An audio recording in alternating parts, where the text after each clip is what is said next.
Good morning, everybody. Hopefully you can hear me okay. My name is Reid. I'm a professional officer and social worker from BASW, the British Association of Social Workers. Welcome to the Smashing the Glass Ceiling event today, where we will be taking you through an array of different employment skills. But before we get into all of that, I'm going to hand over to Maris Stratulis, who is the BASW England National Director, for the official welcome. Hello, Maris. Hi, Wayne. Thank you for that introduction. It's absolutely wonderful to be here and part of this event, which I think is going to be a really interesting, dynamic and creative event today.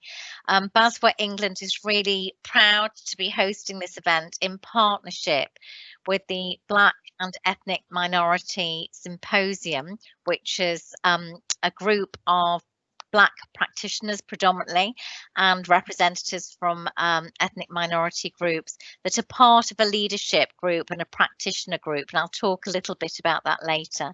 So really big thanks to our collaborators, including Pauline Sargent, who was the chair of that group, Sherelle Francis, who was the vice chair, and you'll be hearing from Pauline and Sherelle later, and a really big note of thanks to Wayne Reid, professional officer who's introduced this session today. Wayne has shown great leadership and has been an absolute star in coordinating this event and lots of other events, as well as sharing resources, being challenging, really taking this to the platform it needs to be taken as a key issue in terms of work-based and career pathway opportunities. So a really big welcome to all of our participants. And also thanks to Perrett Laver, and today we'll be joined by Natasha Attipoe, who again has been instrumental in the partnership of this work. It's been a long time coming in many ways in terms of the partnership, and again I'll let Natasha and Wayne talk about that a little bit later, but we're really proud that we've got to this point today, and we hope that you're going to have a great session. Just to share a little bit about the work of BASW at the moment.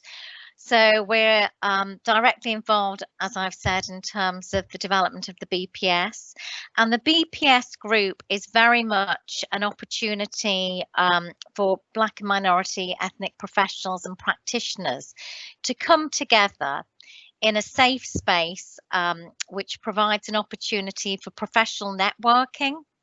It provides an opportunity to talk about the barriers and the obstacles that may exist within the workplace, and particularly in terms of career opportunities and pathways. And that's very much the focus today for this event. There's obviously a lot broader issues that are encompassed in terms of racism and anti-racism, but today we are very much focusing in terms of career pathways and smashing that glass ceiling.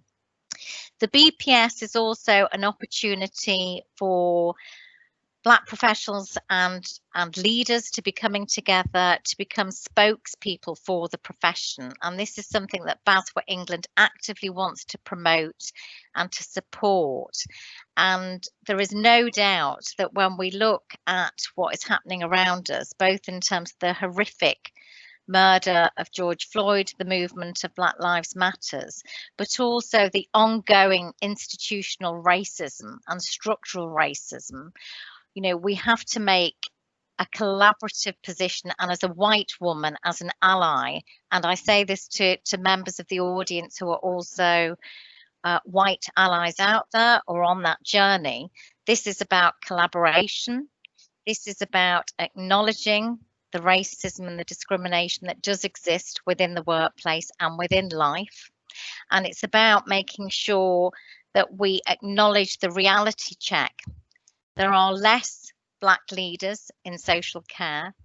There are less Black directors than there should be, as well we know.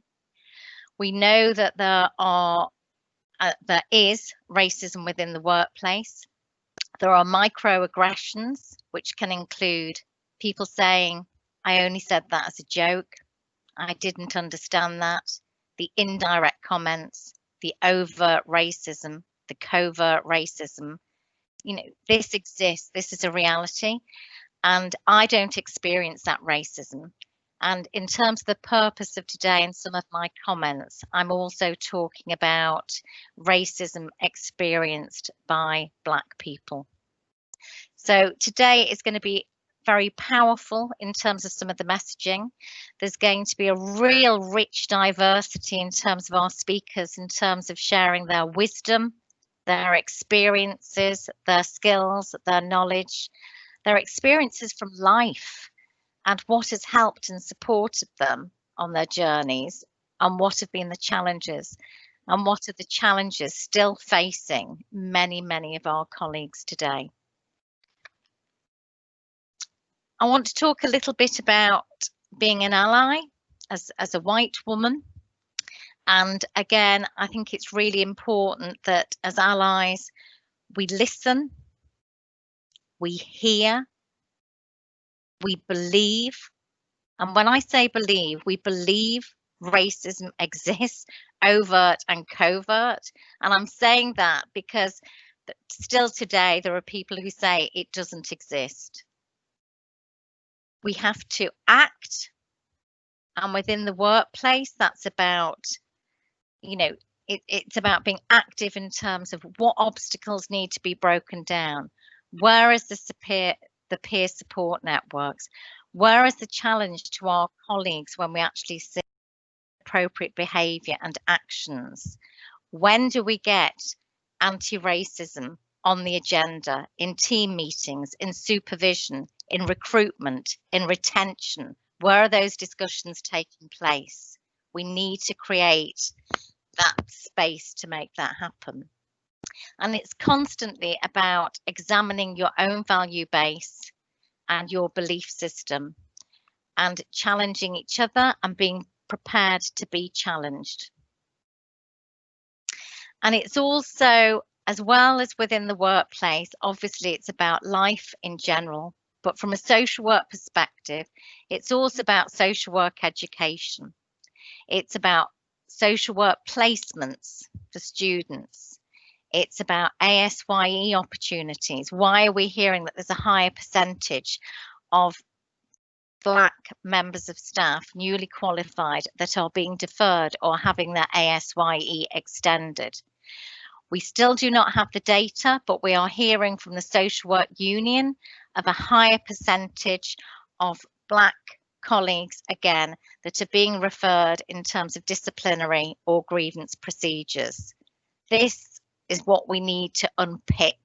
And these are some of the really challenging issues that as a profession and as a community of social work, we need to constantly look at and evaluate. And I think also it's about, today is about celebration as well. It's about the celebration of sharing knowledge, expertise, and about going forward and smashing that glass ceiling. That is what this is about today. So we really hope you're going to enjoy the session. There's a variety of resources that again will be posted throughout the event, and the slides, Wayne, rather than putting all of the slides up now, don't worry about that. We'll post some of those resources in the chat box today. But so there's resources, particularly in terms of also members of the audience who want to consider becoming allies in this journey, and about standing up and being counted, and that's really important. And I think finally, I don't know if you can fast forward to the final slide, Wayne. I'm not sure if you can or not, but I think it's just about reflecting in terms of smashing that glass ceiling, and the depiction in terms of Kamala Harris as vice-elect president. And it's just an incredible journey when you think about Rosa Parks, and it's having hope and belief that collaboratively and together ceilings can be smashed, and they will be smashed. So I'm wishing you all a brilliant event today. Ask questions, post questions in the chat box, you know, engage, give us your comments and feedback, and we really look forward to you having a great event and hearing how you experience it. So thank you so much, Wayne, for pulling this together and coordinating the event, and for all your hard work. Thank you. Thank you very much, Maris, and thank you for welcoming us into this event, Smashing the Glass Ceiling. Good morning, everybody.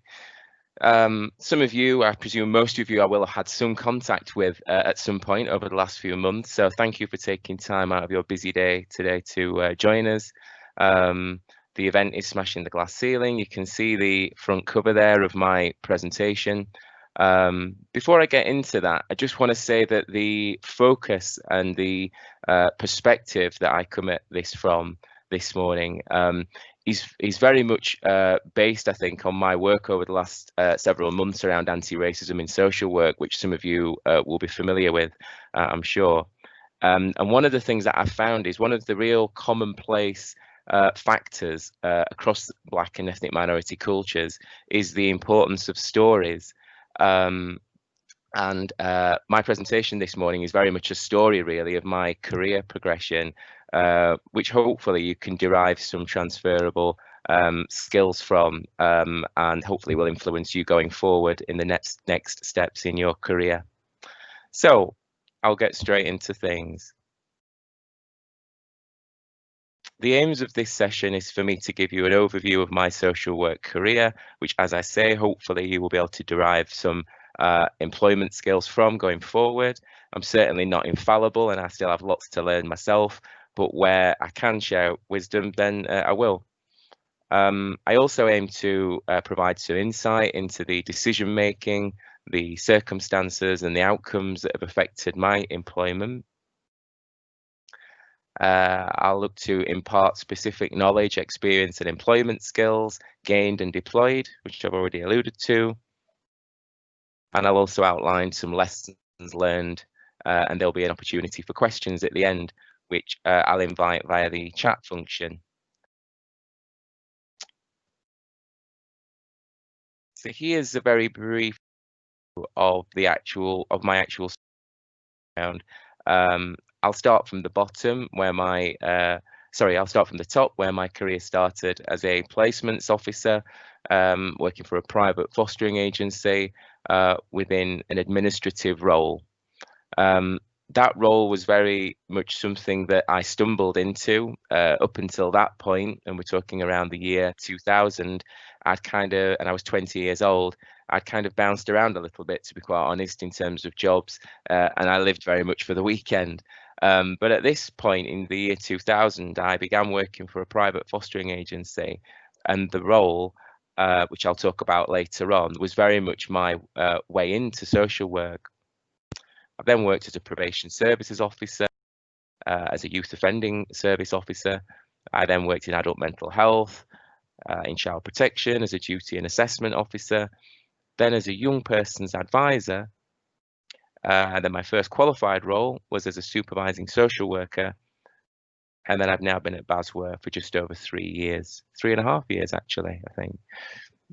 So I'll now talk about each role in a little bit more depth and the circumstances surrounding attaining each role and the kind of skills that I gained and deployed.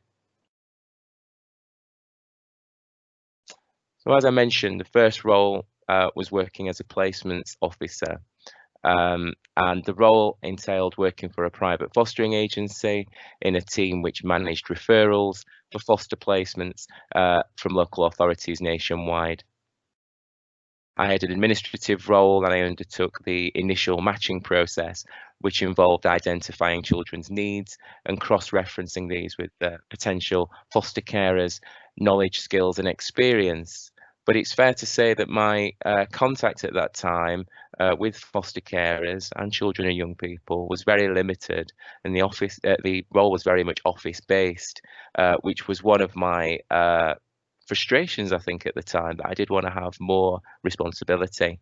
I then worked closely with supervising social workers to progress potential placements and to also consider placement breakdowns and where we might need to place a child or young person with another foster care or another foster family. I organised various fostering events and conferences nationwide, as it was a nationwide fostering agency I worked for. And we provided lots of different memorable events for foster families. And I developed administrative skills which improved the agency's service standards, such as different databases to organise referrals, spreadsheets to collate placement data, and templates for formal reports.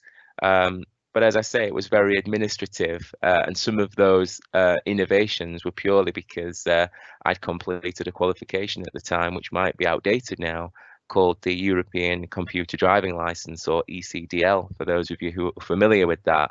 And I can remember people in the office thinking I was an IT whiz, believe it or not. I'm not now.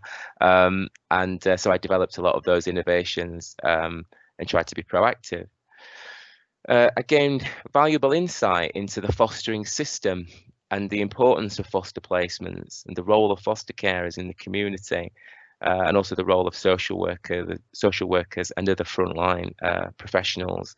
So I was very much sort of new really to social work and everything that it entailed. Having worked there for a period of time, I think it was roughly 18 months or so, I decided that I wanted more contact with service users, whether that be children and young people or adults or any other service user group, because I was kind of feeling stifled, I guess, in the office environment. So I speculatively applied for an administrative role at the National Probation Service, as it was at the time. And there was the promise of having more service user or contact with offenders in that role, which is what prompted me to apply. When I got to the interview for that role, I was told by the person leading the interview that they felt I had more to offer than the role that had actually been advertised. And they suggested that I came back a week later and interviewed for a role called the Probation Services Officer role, or PSO, which is effectively an unqualified probation officer role. So I decided that I'd go for that, and I prepared a 5-minute presentation, which I can remember was hugely daunting at the time. And I went back and I interviewed for that role, and I was successful. So in terms of some of the employment skills that I felt I deployed at the time, I think communication was obviously a really important one. Communication in my application originally for the administrative role, or kind of half administrative role, half practitioner role. And then communication skills in the actual interview, and sharing what I felt were my qualities, which luckily seemed to shine through, and I was then offered the PSO role, as I mentioned. The interview skills, I think at the time that I think I deployed were sort of knowledge. I did some research in terms of the role of probation, the probation service at the time, the impact on offending for offenders and victims. So I remember, doing quite a bit of research in preparation for the interview. There was also opportunity to negotiate somewhat. And I think even at that early stage of my career, I felt that I had, a certain worth. And so it involved having to negotiate the right terms and conditions in a way that didn't make me seem, hopefully, money grabbing or aggressively or fiercely ambitious, but a balance really of all those things, and perhaps accentuating the qualities that I felt that I could bring.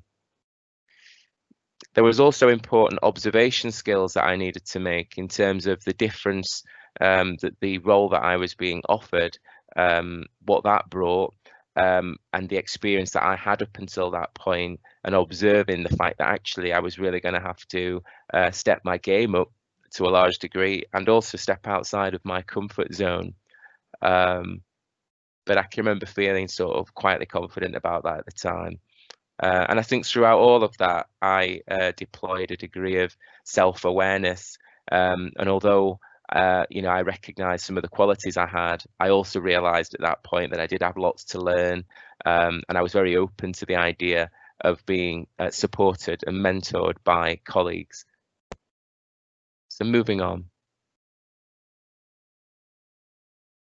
When I undertook the role of probation services officer, then I worked on a specialist intervention project which aimed to intensively control and change the offending behaviour of repeat offenders aged between 18 and 25.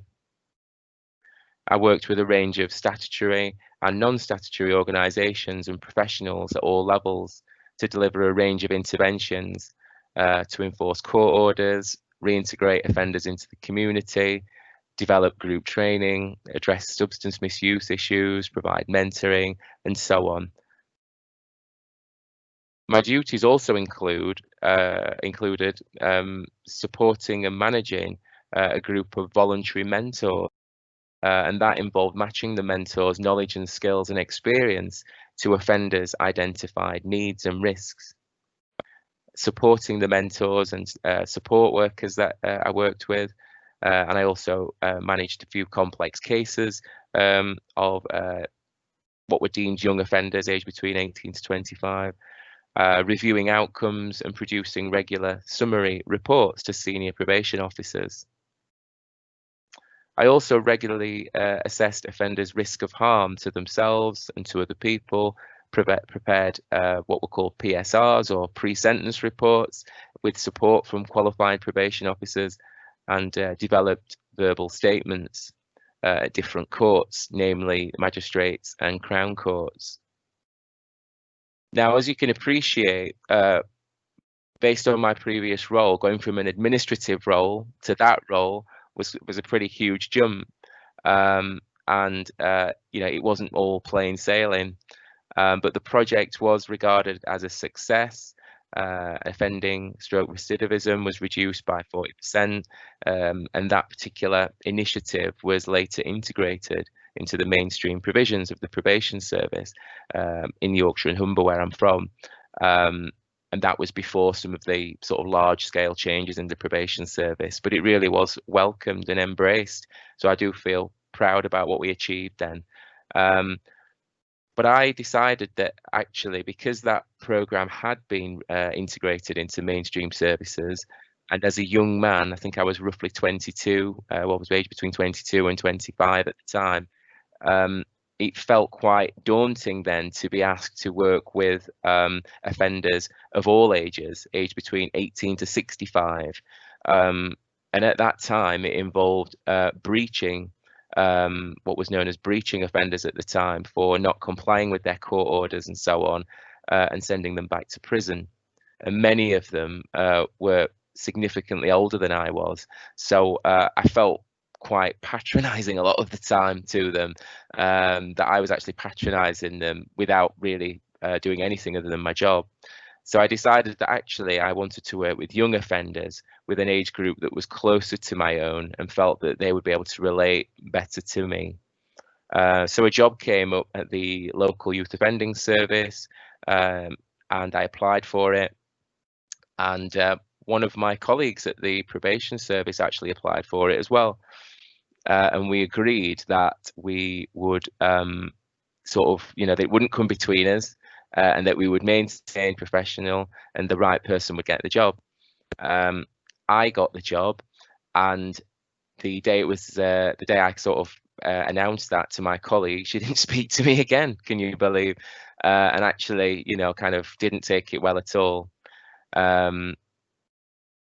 When I went for my interview at the youth offending service, some of the skills that I feel that I sort of deployed and that I gained and sharpened were again around communication, in that I was very clear from the outset that I wanted to take up the opportunity of social work and that qualification, because at that time, around 2002, social work and youth justice were quite close knit. I knew there was a large number of social workers in that particular youth offending service, and I knew nationally it was a requirement of youth offending services to have social workers there. And I knew there would be the opportunity potentially for the youth offending team to support me with applying to become a social worker, sort of sponsored effectively. So I discussed that in the interview and said that, you know, I don't mind how long it takes, but I'd like to go to the back of the queue, really, to have the opportunity to apply to be supported to do a social work qualification. So when they offered me the job, that was something that was part of the kind of the deal, effectively. So communication really was important in that respect, and negotiation. And during the interview, it required me to, again, have done my homework around what youth justice was about, how it was distinct from the probation service, for example, where I was coming from at that time. And it also required some self-awareness again around my qualities as I saw them, but also areas for development. So I tried to be as kind of honest and transparent and authentic as I could be about that during the interview. And that was positively received, and they offered me the job. Going back to my colleague at the probation service then that I mentioned, who, you know, who'd also applied for the role and hadn't got it. What I then found when I began employment at the youth offending service was that actually a large part of the team were expecting that person to get the job. And when they didn't, it's fair to say that they were very disappointed. So that, of course, is no basis for anyone to really start off a new job, but that's the situation I found myself in, unfortunately. But in amongst that, the actual role entailed working in a court team, and I case managed young offenders on bail or remand. This involved providing statutory supervision and support to young people and their families during the court process. I worked in a multidisciplinary service alongside police officers, social workers, community psychiatric nurses, psychiatrists, psychologists, education staff, mentors. Probation service staff were also seconded there, and support workers like myself as an unqualified worker at that time. So as you can see, there's a real cross-section of different professions within the youth offending service. And again, it was fantastic experience. I worked with young people in various settings, including young offender institutes or YOIs, secure units, police stations and cells, foster placements with remand foster carers, and I undertook assessments which explored offending, education, training and employment, vulnerability, and so on. I regularly attended youth magistrates and Crown courts, which I was familiar with partially through my last role, and I also undertook pre-sentence reports.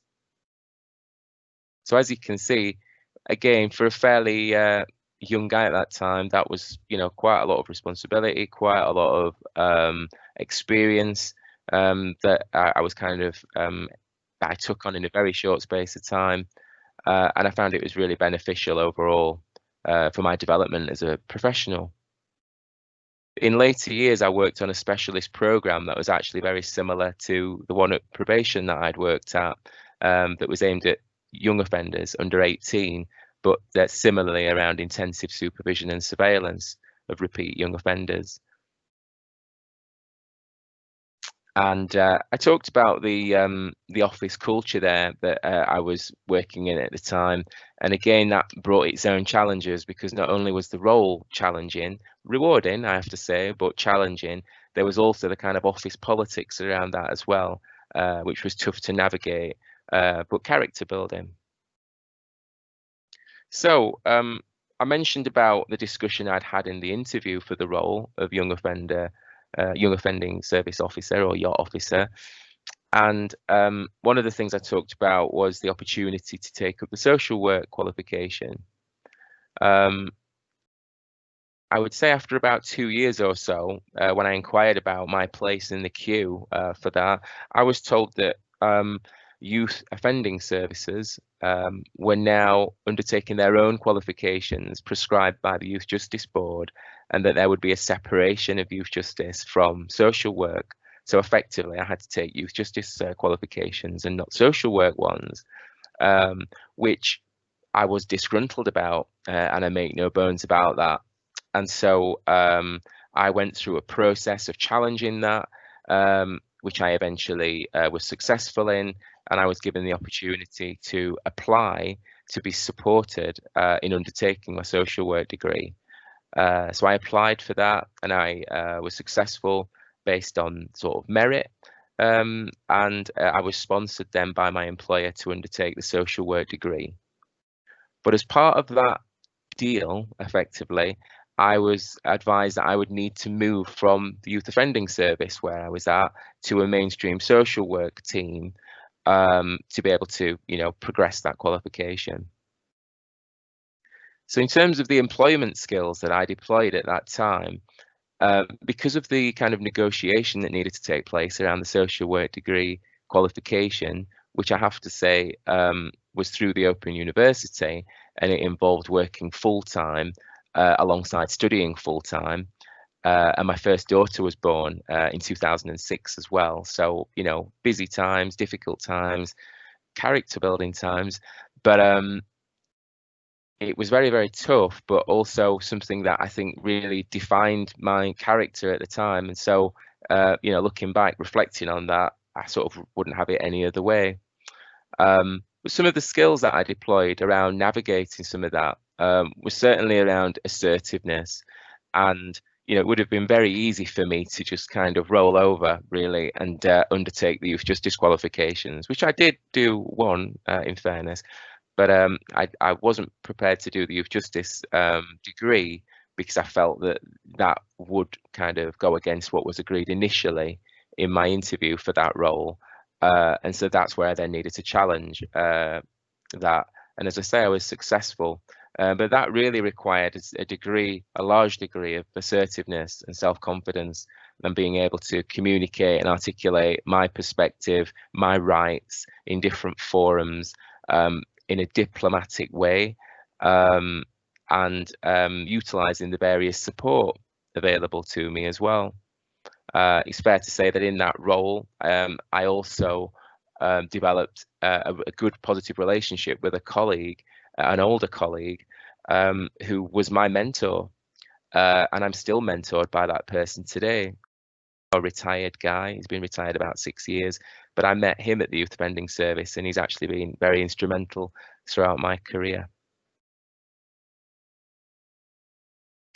So I talked about then being successful in being sponsored by my employer to undertake the social work degree via the Open University.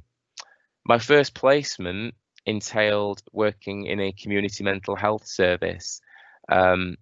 I was very lucky to undertake that as my first placement.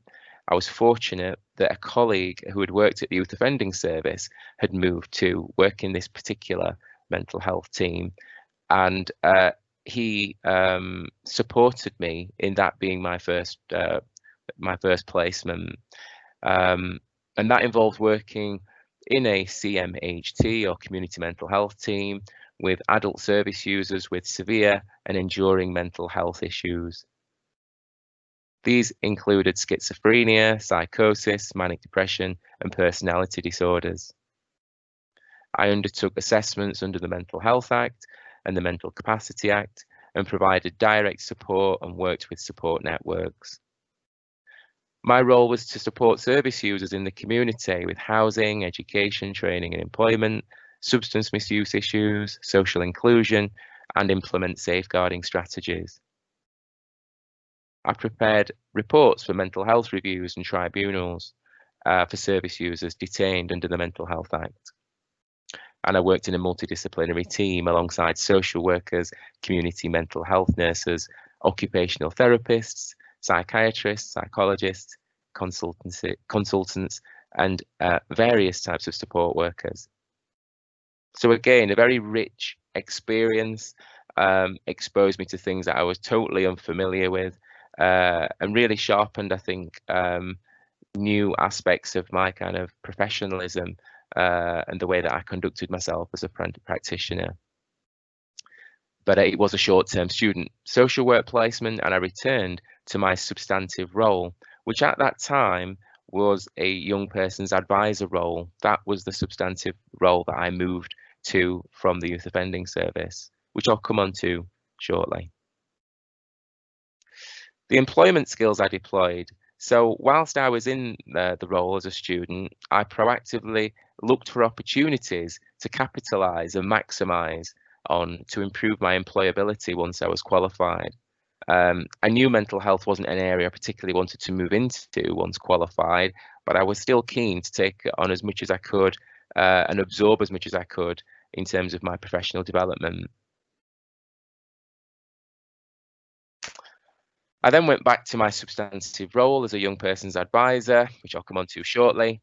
But my next social work, my student placement, was in a child protection team as a duty and assessment officer.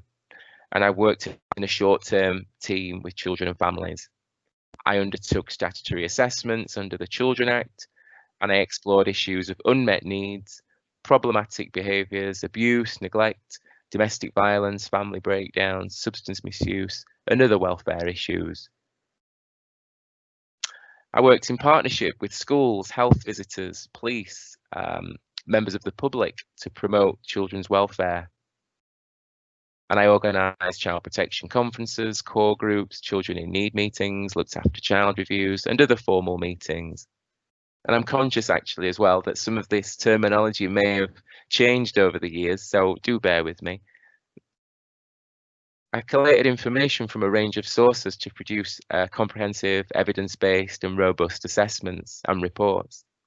And I presented these assessments and reports in family courts and was able to secure appropriate court orders that safeguarded children. And I'm sure for those of you whose daily role is involved in that, you'll be well familiar with all of that. As part of that placement, I also later worked in what was called the Joint Investigation Team. And this involved working jointly with the police to respond specifically to emergency child protection referrals, which was very challenging work and often required me to intervene in families' lives with professionals to safeguard children and address their unmet needs. And I have to say that I did find that very challenging at that time, mainly because I was a young father. I got a young daughter at that time. And out of all of the roles I'd done up until that point, that was one that really stayed with me. A sensitive soul, I think.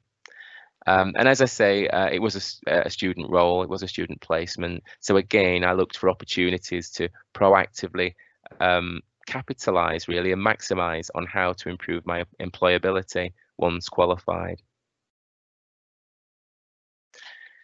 So my substantive role at the time that I'd moved from the youth offending service to in between my placements was as a young person's advisor, which involved working with care leavers.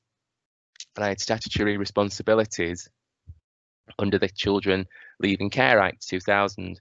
And I supported care leavers in a range of social care settings, such as foster placements, children's homes, special schools, secure units, YOIs, birth homes, etc. I undertook direct work with young people and liaised with their support networks, formulated care plans and pathway plans, and completed wide-ranging assessments. And this involved looking at things such as education, training and employment, again, housing, asylum and immigration was also introduced later on in that role. Different medical needs, substance misuse, and so on. I routinely coordinated statutory reviews with independent reviewing officers and undertook statutory visits and shared placement disruption meetings. And again, got rich experience from that role that was that consolidated previous knowledge and skills that I'd had, but also developed new knowledge and new skills as well that I was able to take forward in future roles. Once I'd got my qualifications through in terms of the social work degree, which I'd studied for the past 3 years at that point, so we're coming up to around 2010, I knew that the area that I wanted to move into would be where I originally started my career, working for a private fostering agency. So as soon as my certificate came through, I began speculatively sending my CV to different fostering agencies. I also applied to the agency I originally worked for, as well as many others. And I was very fortunate that at that time, through being proactive, within a short space of time, I'd got something like 3 or 4 job offers. One of the job offers was from an organisation that I'd approached speculatively, and I'd sent my CV through, and I'd got an email back from them, which wasn't intended for me. It was actually meant to just be an internal email between colleagues, and it said something like, just another CV here from a newly qualified social worker. Just palm him off, basically, because it doesn't look like he's got much experience. Now, because this email landed in my inbox and I was able to see it, I thought I'd challenge it constructively. Unfortunately, there was the mobile number for the head of service, who was the person who'd sent that email. So I gave him a call during my break at work and explained, you sent this email, I don't think it was meant for me, but I just want to explain that actually I have got quite a bit of experience. And I then proceeded to have a conversation with him for about 40 minutes. And by the end of it, he said, look, you know, I think we want to offer you a job. We'll be in touch. And that was the agency that I eventually accepted and went with. And I'm really pleased with that decision. I'll go on to talk about that briefly in a moment. But in terms of the employment skills deployed, you'll see again that communication was a key one in terms of my communication with different employers, speculatively, proactively, but also in terms of my CV and what that communicated about me and my experience and my aspirations. And during the interview, or informal interview as it was, with the company I eventually went with, you know, there was lots of negotiation there, and also, I guess, a recognition of my own self-worth, that I could have just rolled over really and thought, I'd let them get on with it. But I thought, well, I may as well sort of correct them so they have the correct information about me, and I'm glad I did. So yeah, that was the experience up to that point. I then accepted that role initially as a supervising social worker, and then becoming more senior in my role, having worked there for a significant period. The role itself involved supervising and supporting foster placements across the north of England. And I worked with local authorities and different professionals to support foster children with a range of needs and behaviours, and provide advice and support and supervision to foster carers and comply with relevant legislation and regulations. I attended regular meetings and placement visits, including unannounced visits, and produced regular progress reports based on my observations. I was actively involved in foster carer recruitment and identified and assessed numerous successful carers, which I later then went on to supervise and support post-approval. I sat on the agency's fostering panel for many years and made recommendations regarding foster applicants' registration, approval, terms and conditions, etc. I also undertook the role of reviewing officer to evaluate different foster placements and foster carers' practices. I developed training and development resources for the agency, and I delivered training courses for foster carers and social workers on various subjects, and I mentored new social workers amongst various other duties. And the agency actually had a fantastic reputation for being ethical, which is uncommon, shall we say, for private fostering agencies, or certainly was at that time. And so, you know, it was really positive that we operated in such an ethical way that sat well with me personally and professionally. And that was reflected in the Ofsted rating that we maintained for many years of outstanding. However, in later years, what happened was that I felt bullied by someone who became my manager. And also the fostering agency was purchased by a much larger company, and I felt uncomfortable with some of their ethics. And so because of that, the situation seemed opportune for me to begin looking elsewhere. And so at that point, I then began a job search and completed various application forms, as you do, attended some interviews, some positive, but not quite what I was after, some not so positive, which of course can knock your confidence slightly.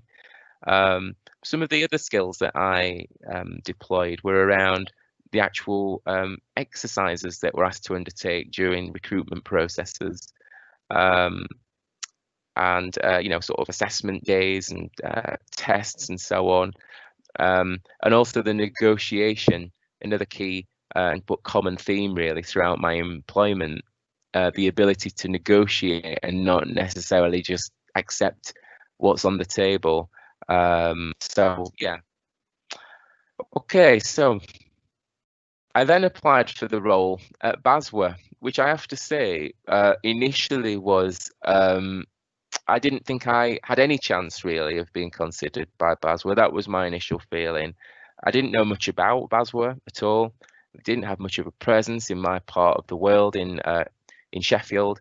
And it was really just an organisation that I'd come across during my studies as a student social worker within some of the texts. So I was pleasantly surprised really when I saw an advert for the role of professional officer at BASW, and just applied really on the off chance.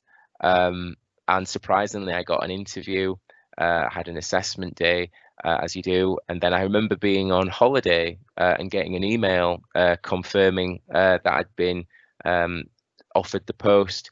And I can remember being really, really pleased about that, especially given the circumstances in my last job that I just mentioned around sort of bullying, etc., and the organisation being taken over by a larger company. So very quickly then, my current role at BASW involves being part of a specialist team of social work professionals. We recruit and support new members, social workers. We mentor student social workers and newly qualified social workers, engage with various stakeholders. We have a large branch network across the country. I formulate public statements and so on, organise different events. And of course, in recent months, I've been sort of anti-racism in social work as well. I've already talked about partners and stakeholders that we work with, but there's a few examples there of the different types. And I've represented social workers and social work in many forums and media platforms, which I hope raises the profile of the profession and inspires practitioners and benefits society. I've mentioned about the anti-racism work, so I'll not dwell on that. But in terms of my role, I think I've developed adaptable and interpersonal skills and diplomacy, and there's a few highlights there from the role as well. Wayne, Hello, thank Mary. you for that really interesting introduction as well. There's just a couple of questions in the chat box, if there's That's time fine. at the moment. Yeah, there is. I think The timetable is until 11, so I'm just coming towards the end now.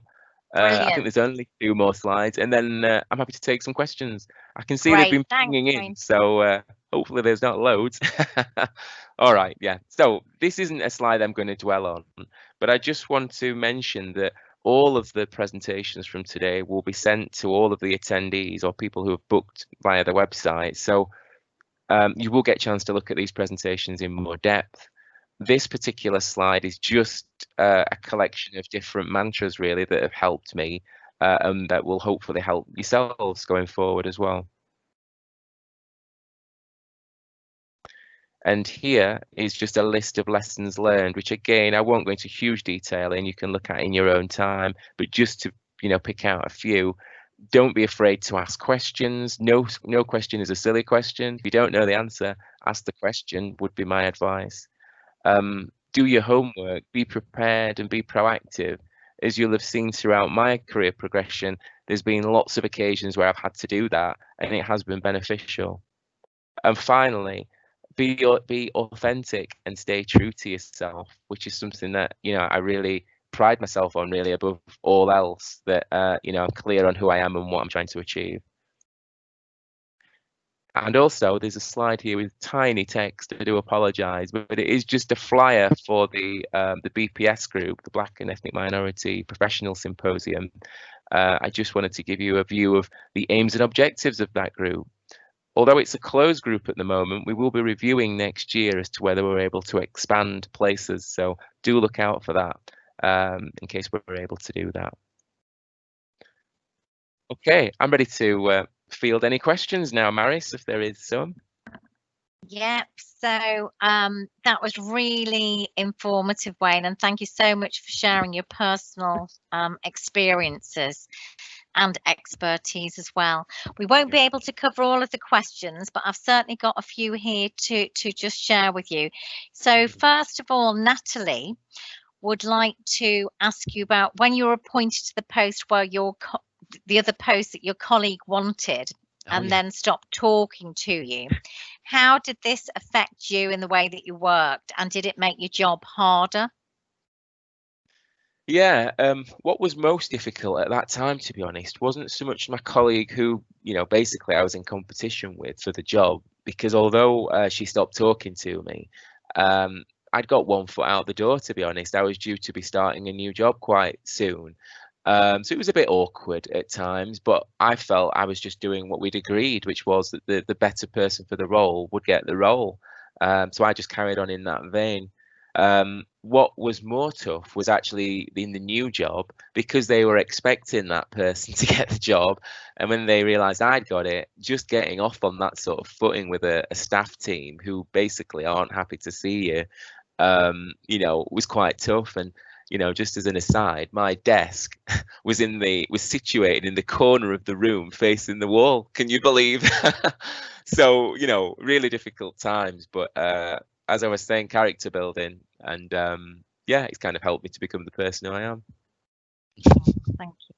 And again, lots of comments in terms of people having similar experiences, some who've also sadly experienced bullying as well, but lots of feedback also about your personal kind of experiences and sharing. There's also another question here from Maxine, who has commented as well as asked a question. How did your wonderful skills of developing PowerPoints, how did you develop, your wonderful skills of developing PowerPoints and public speaking? Have you got any recommendations for any particular training? And how did you go on your journey around this? Okay. In terms of computer skills, I'd say that I've had to just be a self-starter, Maxine, really. I've had to just through trial and error, develop some of that stuff myself, and just not be afraid to have a play, really. You know, when I've got a spare, I mean, not so much now, but in the earlier days, I would just have a play on PowerPoint or Word and think, how do you do that? You know, just have a blank document and just try and develop some skills.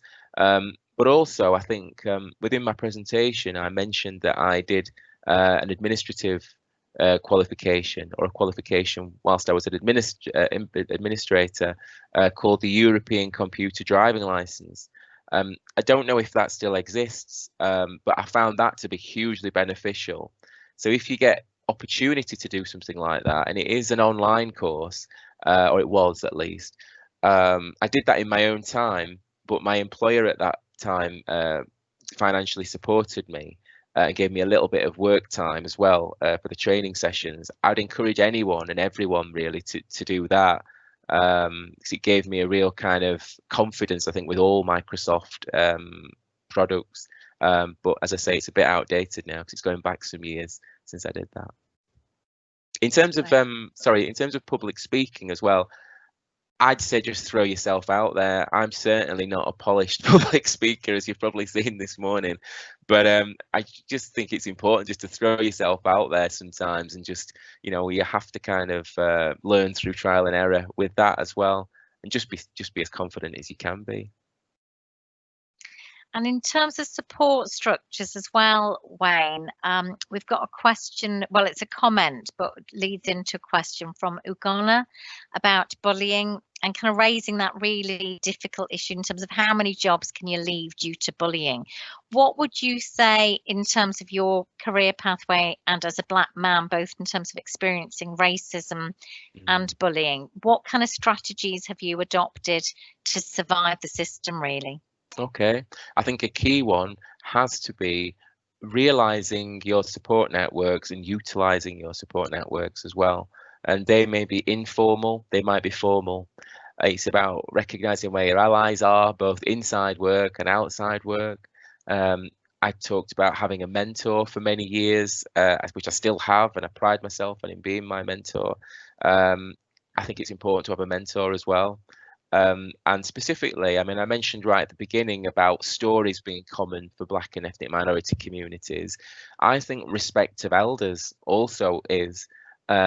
So a lot of that cultural stuff I've tried to bring into my professional work in some way. So the stories side of it, but also respecting elders. And some of those elders have been allies, you know, they've been white people who have seen the system and how it operates, and they've been able to give me a leg up in different places. So yeah, mentors, support networks, really. Thanks, Wayne. Really important in terms of sharing that experience. And we've also got a question, just bear with me. Apologies, I've missed the name at the moment, but somebody who wanted to ask about the administration course. I think it's Bakani, who said, could you just share the name of the administration course that you did in the past? So if you could just share that, Wayne, that would be great. I think it's the computer course that person's referring to, that I did whilst being an administrator, and it was called, and it's going back like 15 years or more. It was called the European Computer Driving License, or ECDL for short.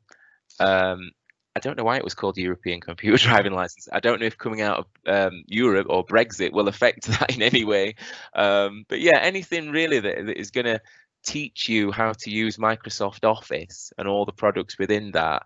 I think as social workers, especially because business support is, constantly being decreased really for us, it's important for us to be able to have some of those skills ourselves. And that course is really good for that. That's great. And Jaya has just, I think it's Jaya has just mentioned that course as well. Yeah. And just to finish off, Wayne, with some final comments from people really, which I think is really important that you hear. So lots of celebration in terms of your presentation. Oh, good. People thanking you for giving individuals the strength to strive, even after the constant knockbacks that people may be experiencing. So thank you so much, Wayne, and I'll leave you now to hand over to any of the partners. Yeah, that's fine. Program. Thanks, Wayne. Thank you. Thanks a lot. Thanks everybody for that feedback. It means a lot. I'm not going to dwell too much now on myself anymore, because it has felt a little bit like this is your life this morning. I'm looking at the program for today's event, and I believe we're at the point of the break. So we are due to come back at 11:10. If you want to rejoin us then and be refreshed, we'll then welcome our partners at Perrett Laver to take us through their CV and interview skills workshop. All right, thanks again for your feedback, and see you at 10:00. Good morning and welcome back, everybody. So I'm going to hand over at this point to our partners for this event, which is Perrett Laver, and to my colleague Natasha Attipoe. Are you there, Natasha? Hi, Wayne. Yes, I'm here. Excellent. Thank you. I'm going to take my presentation down and allow you to share your screen. Just be a moment while it does that. hopefully it will allow you to do that now. Lovely, thank you. I'll just say a very quick hello to everyone, just so you Yes, see my please. face before I disappear behind the screen of the presentation that I'm about to share. But I'm Natasha Attipoe. I'm a senior consultant at the executive search firm Perrett Laver.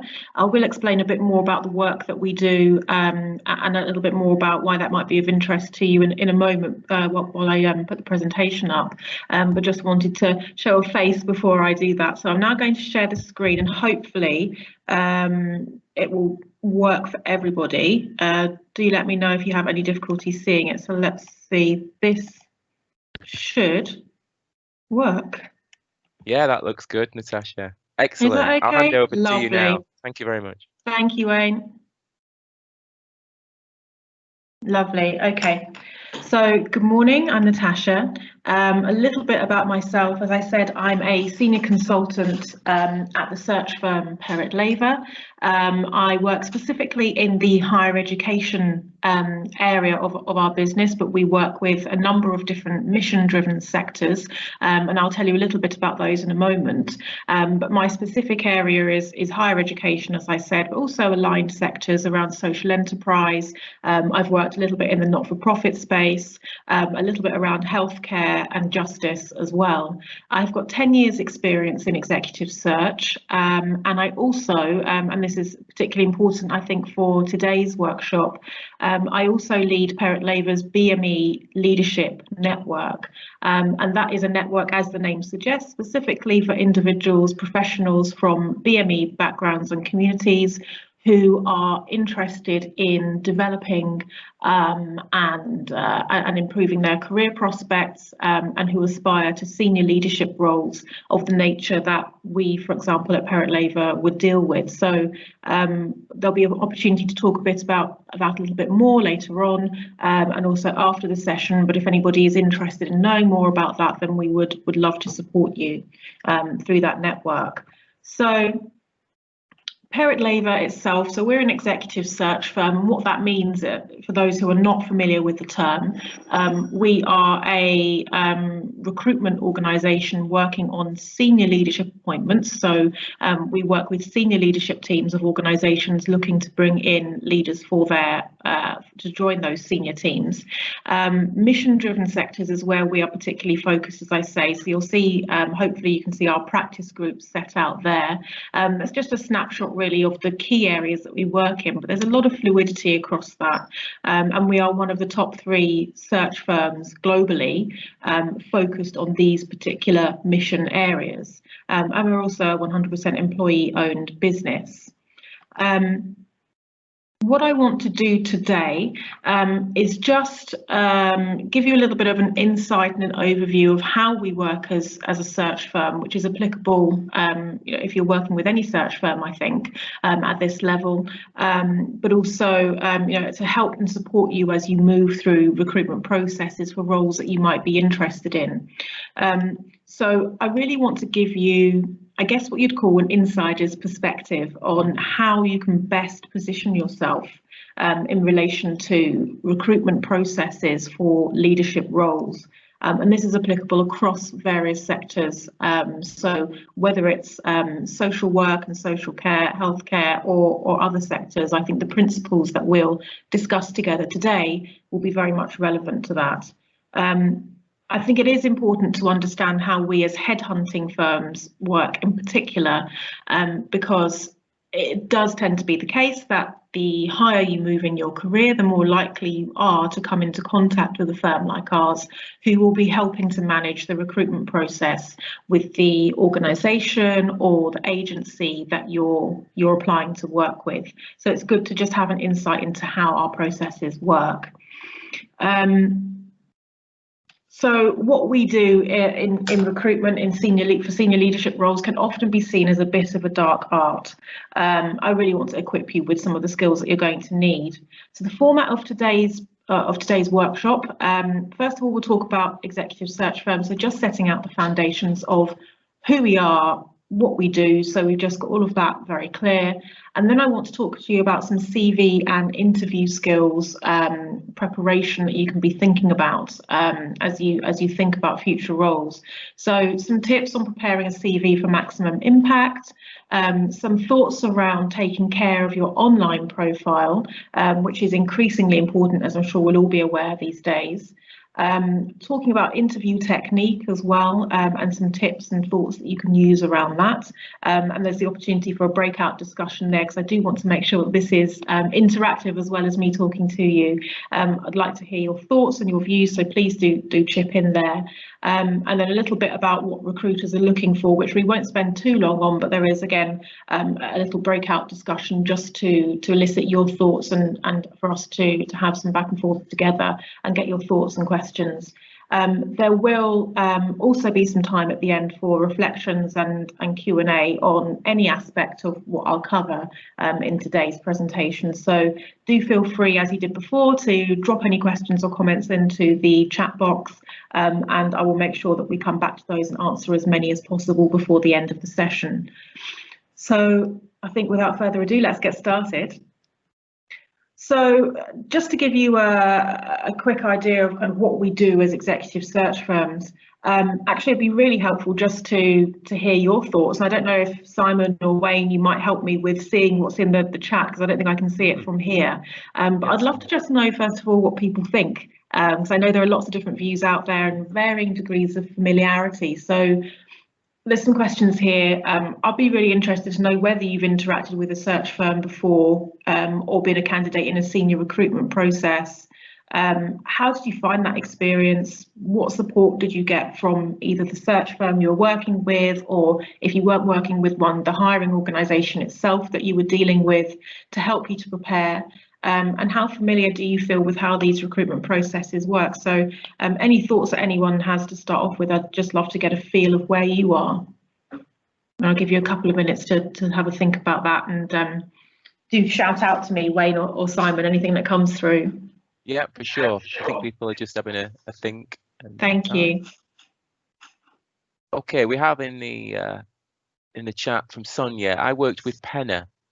Yes, I've been a candidate in senior recruitment. I was successful. The experience was positive. Good. Yeah. Anybody else have any other comments? Imtiaz from the BPS has said, hi, I was a service manager in the past. Great. Any other comments and experiences that people have had working with executive search firms? Imtiaz has said, issue is the culture. Mm-hmm. Yeah. I'll be interested to delve into that a bit more and unpick that. Maybe we'll come to that later. Yeah. Okay. Yeah. Lovely. So I think there's a little bit of familiarity, varying degrees of familiarity, as I thought there might be, from those who probably have had quite a lot of experience as a candidate going through these processes, and as one of our commenters said there, thank you, having a really positive experience, which is fantastic.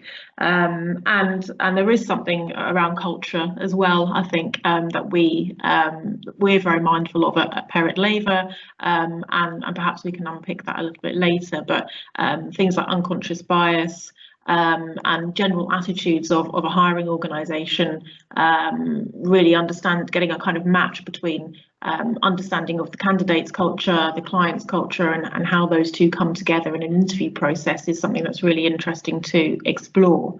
So thank you for that. That's really helpful for me to understand. So for those who are perhaps less familiar with the executive search process and what we do, let me just throw a bit of light on that. So executive search companies, or headhunters as they are often known, we provide a professional service in terms of searching for candidates for particular roles on behalf of a hiring organisation who will engage us.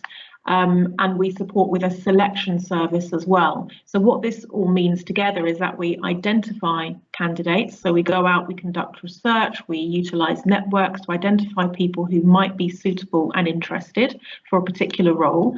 We then engage those individuals. So we will spend time talking initially on the phone, talking about the opportunity, helping that person to understand why it might be of interest to them, and helping them to understand their suitability potentially for the role. And then we support with the assessment of those candidates as well. And that assessment takes a number of forms, as I'm sure many of you will be familiar with, ranging from your application form to the interview process itself, through to maybe psychometric assessments. Sometimes for the very senior roles, there might be even a mock media test, which has been something that's been quite popular in previous years. I don't think there's so much of that going on now, but for particular roles, it has been something that people have been asked to do. So there's a whole different range of ways in which we can assist with the assessment of candidates who come through for a given role. And then obviously the ultimate outcome is to support that hiring organisation in making an offer and having that offer accepted by a suitable candidate. The way that we work is slightly different from your typical recruitment. So we will be engaged specifically by a hiring organisation for a specific role that they want to hire to, and we then go out proactively and search for candidates. We do also receive speculative CVs sometimes from individuals who are thinking about making a move, but we don't necessarily guarantee that we have a role at hand for them at the moment, but we'll certainly come back to that individual if a hiring organisation engages us on something which looks like a suitable project. And we tend to work on those roles which the hiring organisation is going to find most challenging. So maybe it's a very niche role that requires some very specialist subject matter expertise. It might be that it's a very new role, maybe doesn't exist elsewhere in the market, but the client is trying to do something creative and something unique and forward thinking for their organisation, to be a leader in their particular space. And they want a more consultative process to find someone who can speak to the unusual blend of skills that they're looking for. So those are the sorts of opportunities that we tend to get involved in, which obviously makes our work quite interesting, and means that we have some really interesting and unusual prospects to put before you if you're a candidate.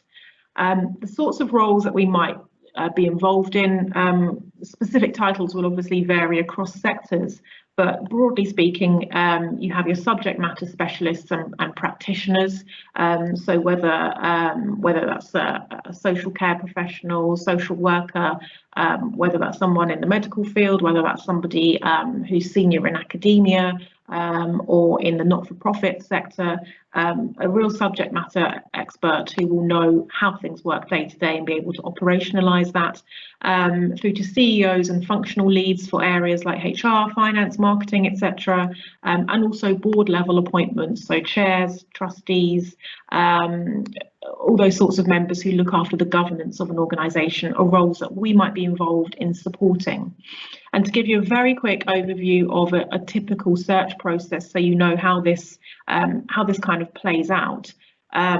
This is just a kind of example taken from one of our pieces of documentation that we provide to clients. So there's a sample client here, University of Suffolk, we are working with for this one, but the principles do apply across any search process really. So the whole process typically takes about 16 weeks from start to finish. So that's from us as search consultants being briefed by the client organisation as to what they're looking for. So working with them on the process design, understanding much more about the specific needs of the organisation, the future trajectory of the given role, and very importantly, I think, understanding the culture of the place, and I suppose that relates very much to one of the comments we heard just a little bit earlier in this session.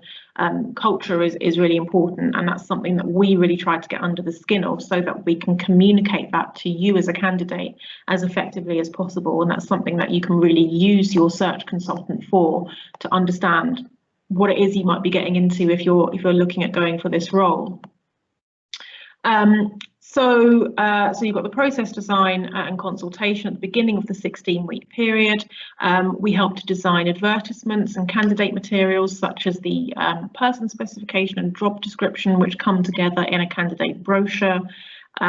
We then go into usually a kind of 4 to 5 week phase of proactive search, and this is where we identify candidates who might be suitable for a role, and then we also work hard to engage those individuals. So you might receive a call or an email from myself or one of my colleagues saying that we've got something potentially interesting for you to look at. We'd love to have a conversation with you.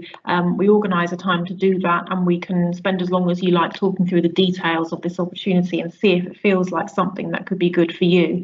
And we probably will have 2, 3, 4 conversations in the course of the search period to really get you to a point where you feel comfortable and knowledgeable about what you might be applying for. We then go into a long list session with the client. So that's where we show the client every single application that has been received. So we don't miss out. We don't weed out any applications at this point. Everything is shown to the client, and we work through and talk through as search consultants over a couple of hours the kind of strengths and relative weaknesses of various candidates in relation to the opportunity, and the client then makes a decision as to a smaller group of people from that initial long list who they would then like us at Perrett Laver to have some preliminary interviews with. And this is a point where in normal times we would get together face to face. Not so much the case necessarily at the moment. We'll do a lot of these things virtually, which seems to work just as well. But we will then have a meeting one-on-one, a consultant and a candidate, and we'll just get under the skin of motivation, understanding your career trajectory, what's motivated your various moves so far, and what's interested you in this particular opportunity that you've applied for. That allows us to then go into a shortlist review meeting again with the client, share all of that information. They whittle down to a much smaller group, which typically is about four or five people, who they will then hold their interviews with. So that's this stage where we have University of Suffolk interviews, but you can substitute any organisation's name. And they go through various different forms of assessment with that group of candidates to get to the point where we can have negotiations and hopefully a successful appointment, references taken, etc. So that's a bit of an overview of how a typical 16-week search process will work if you were to engage with that. And there's a huge amount of work that goes on behind the scenes as search consultants, particularly around the identification process, the original desk research that we will do to identify candidates, the networks that we will tap into to ask senior individuals in a given field for their recommendations. So this is where your personal networking, as I think Wayne touched on in his presentation, that personal networking, informal and formal, becomes very important in order for somebody to think of you and to make a recommendation for coming forward for a role. And also, of course, using things like Google and LinkedIn to identify people who are participating in causes, in initiatives, in projects that will be of interest and of relevance to our client who's hiring for a particular role. So that's a bit of an overview of how we work. I hope that makes things clear for those who maybe haven't so much been involved in these processes before, and just sets the scene for what we're looking at here today. So if you are then looking at entering that recruitment process for a senior leadership role, first impressions, as they always say, are hugely important. So really making sure that your CV is up to scratch. And I think Wayne has done a great job this morning of exemplifying, I think, lots of the things that we would be looking for. So Wayne, I might be drawing on some of your presentation for examples here, and hopefully we'll be able to share that with people at the end as well, so they can take a look. But just starting off with very much with the basics here. So, and forgive me if I'm teaching people to suck eggs, but I think it's just important to start from absolute fundamentals. So in preparing your CV for making this important application for a senior leadership role that you are really interested in going for, visual impact is that first port of call. So the use of white space, the consistency in terms of the fonts, style and size that you're using, basically producing something which is really easy on the eyes. You're thinking about the fact that the selection committee at the hiring organisation's end may be looking at 100 or more CVs for a given role. And they're human like us. They get tired, they get distracted. They're doing their very best to give due attention to every single application, but you want to make it as easy as possible for them to engage with your material. So that visual impact is really important to think about, making sure that it's not hugely dense text, that it's not tiny text, that it's not changing in font and style. And you'll be surprised how many times we actually do, as search professionals, see CVs which have been quite poorly constructed and not carefully edited. So just making sure that consistency is there is really important. How to reach you sounds really obvious, but actually it's really important to just be very mindful of the email address and the contact number which you do want us or the hiring organisation to contact you on. A lot of people end up putting their work details only to find later that a colleague might have answered their desk phone when one of us called, to find that the email address perhaps isn't the most mature of names or most representative of names that you want to use to represent yourself to this client. So we've had very senior individuals who have allowed their children to choose their email address, and some rather unflattering or quite comical names come through when they're looking at using their email address for communication, which obviously isn't the first professional impression that we want to make. So it's just thinking really carefully about where you do want to be contacted and how that contact information looks in the eyes of that hiring professional. In terms of length of the CV as well, I don't think there's there's no hard and fast rule on this, and it is a question which we're asked an awful lot. Should it be 3 pages? Should it be 2 pages? And the truth is, I think it really does depend on the type of role that you're going for. It's really about assessing the nature of the organisation, the nature of the role that you're looking at. Is this an organisation which appreciates or values being able to express things in a very succinct fashion? Or is it a role or an organisation which requires you to go into exhaustive detail about the work that you've done in order to satisfy themselves on very particular details that are pertinent to the role? And that's a decision which is very much on a case-by-case basis and something which you'll need to weigh up. It is also something which you can work very closely with your search consultant on if you're involved in a recruitment process with a headhunting firm, because that's something that we can look at a draft for you, where we can help you to really assess whether you're hitting the right mark in terms of levels of detail. So again, I would say it's just very much dependent on the opportunity that you're looking at a given time. So having put those rather obvious things forwards to you, hopefully those are clear, but it's also important to think about what we don't need to know. And the reason I talk about things we don't need to know is because what we collectively hear, I'm sure, within this conference, and we particularly at our search firm are very actively challenging, is unconscious bias. We don't want to introduce more opportunities for unconscious bias to come into play in the review of an application. So we're trying to really eliminate that wherever we can and provide a very level playing field. But as I say, everyone within the hiring organisation is human just like us. So information they're subconsciously taking in, we want to be very careful about helping to manage that. One way in which you can help to do that yourself and help to level that playing field yourself is to omit information that we don't really need to know. So things like marital status, we don't need to think about that as part of the application. Date of birth or age, we shouldn't really be including on those documents. Sometimes people include things like number of children, their children's names, etc., and ages. Not only is that not relevant to the role necessarily, but it's also potentially difficult around GDPR nowadays. So we don't want to be revealing information about other individuals that could be compromising within your application. So those little things I think are really useful to be thinking about. Also, sometimes people do include things like ethnicity, and unless that is specifically relevant to the role that you're applying for, and you can see the pertinence of that, again, we don't believe it's necessary to introduce that. What we want to focus on is your skills and your experience relevant to the role, and keep minds focused on those areas. So those are some of the elements that we would recommend you're just really careful about.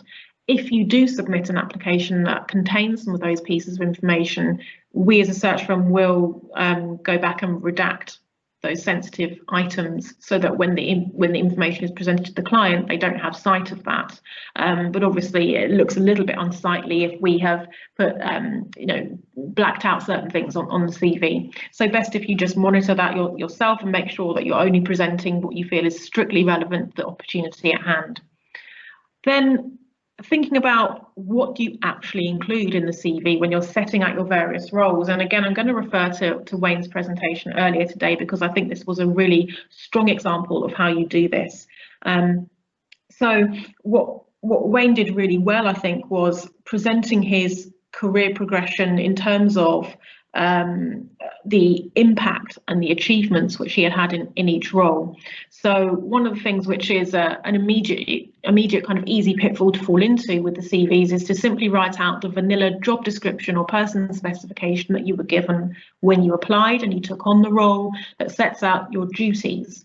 And whilst that's important, we really want to understand and get to grips with as a search firm or as a hiring organisation is, what did you actually do in that role? What impact, what lasting legacy, what achievements can you point to which were your personal contribution to the further development of that role, of that remit, of that team, department, organisation, whatever it might be. We want to understand where the impact lies, and I think that's really important.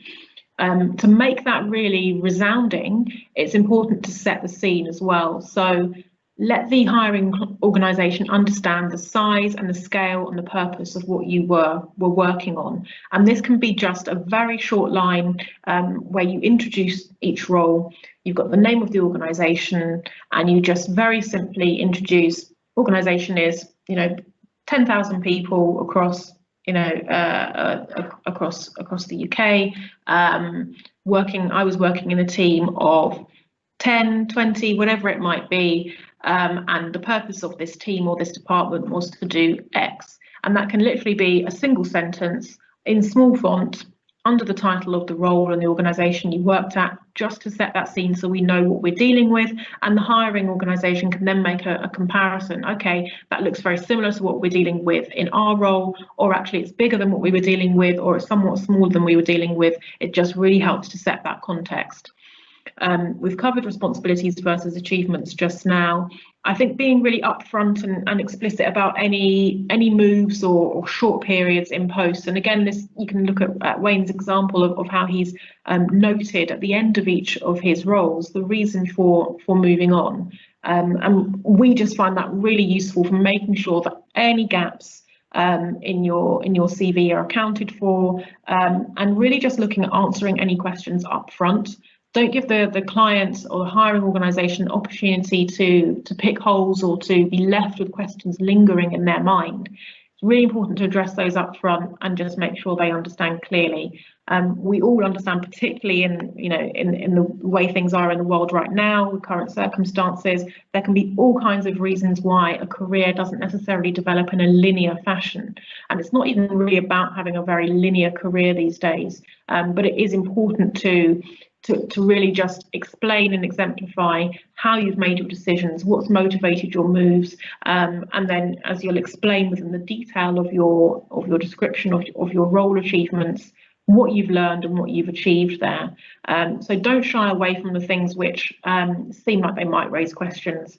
Just be really upfront about those. And again, if you're working with a search firm, do just talk to the search consultant about that if you're unsure about how to present any particular gap or move. Extracurricular activities I'll cover very briefly. So these are anything outside of your role, as the name suggests, that you engage in as an interest or a hobby, for example. I think what we're looking for there is really concrete achievements that complement your professional experience or say something about your personal attributes. So a lot of the time we see things like people are interested in fine dining, dog walking, wine. We all like those things, but they're not necessarily of relevance when you're looking to apply for a particular role. So no need to put those in. But if you are involved in a particular organisation where you have some leadership experience, you've achieved some sort of sporting achievement or done something else which you're really proud of, which says to the employer, I'm somebody who is able to commit to something, I'm able to show dedication, I'm able to show perseverance, and I achieve in other areas of my life, all of that is hugely useful. So again, that's an area that we do tend to get questions on. What should I include? What should I say about myself? And your supporting letter is hugely important. I don't want to skim over that too much. I think it's really important when you have the opportunity to do what has traditionally been called a cover letter, but is more commonly now known as a supporting letter or a supporting statement. It's just really important to make sure that you take full advantage of that opportunity. That is your opportunity to really showcase to the potential employer what you can do to add further narrative beyond what you've said within your CV. So to really flesh that out, draw out particular examples that are going to be interesting to them and give them a sense of how you are as a communicator. So do take advantage of the opportunity to do more than just a brief covering letter, but really give them a supporting statement. Social media strategy is again really important. So due diligence is a very hot topic these days.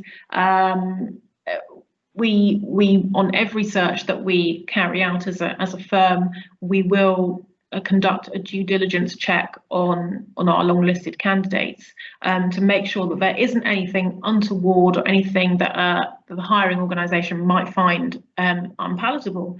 And this has proved to be really useful and has come in really as best practice over the last few years because of sometimes organisations getting to a very advanced stage of proceedings with a candidate they're interested in, only to find at the end that there's something quite unfavourable online, maybe a comment they've made, maybe a news article, something there which would say to their stakeholders, this isn't the right person for us, it's not somebody who we could see credibly in this role and who we could work with.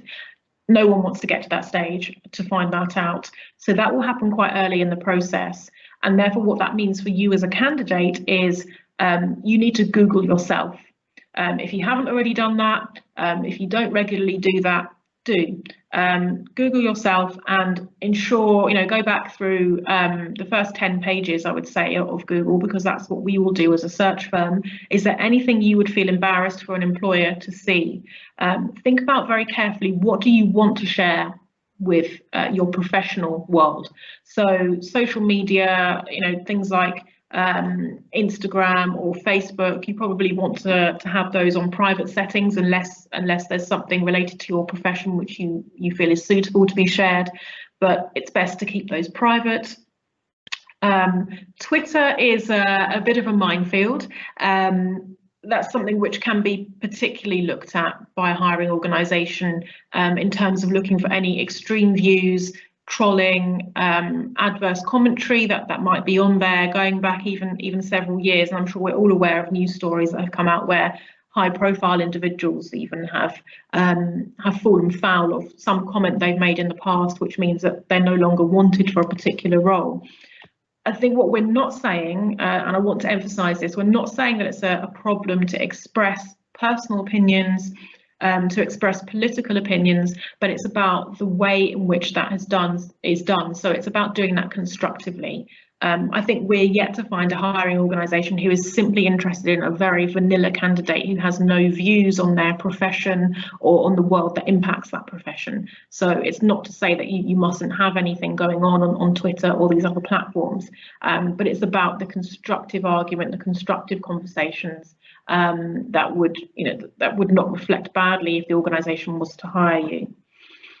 So useful to just think back over the last couple of years or so, have a look back at your feeds, anything which you would feel uncomfortable with, and also thinking forward, how do you express yourself from now on? In terms of the very positive end of social media, this can be a great way to raise your profile and to develop your profile with a potential employer. So blogs and thought leadership really help to build your credibility amongst your peers and senior individuals who might be looking at you for a particular role, or who might be receiving a call from us as a headhunting firm to say, is there anybody you know who you could recommend for this opportunity, who you think could be really good for this? The more they've seen of you, the more they've heard of your thought leadership on a particular issue, the more likely they are obviously to come forward and say, yeah, I think he or she is potentially really worthwhile considering. And that's a great way to come forward for a role.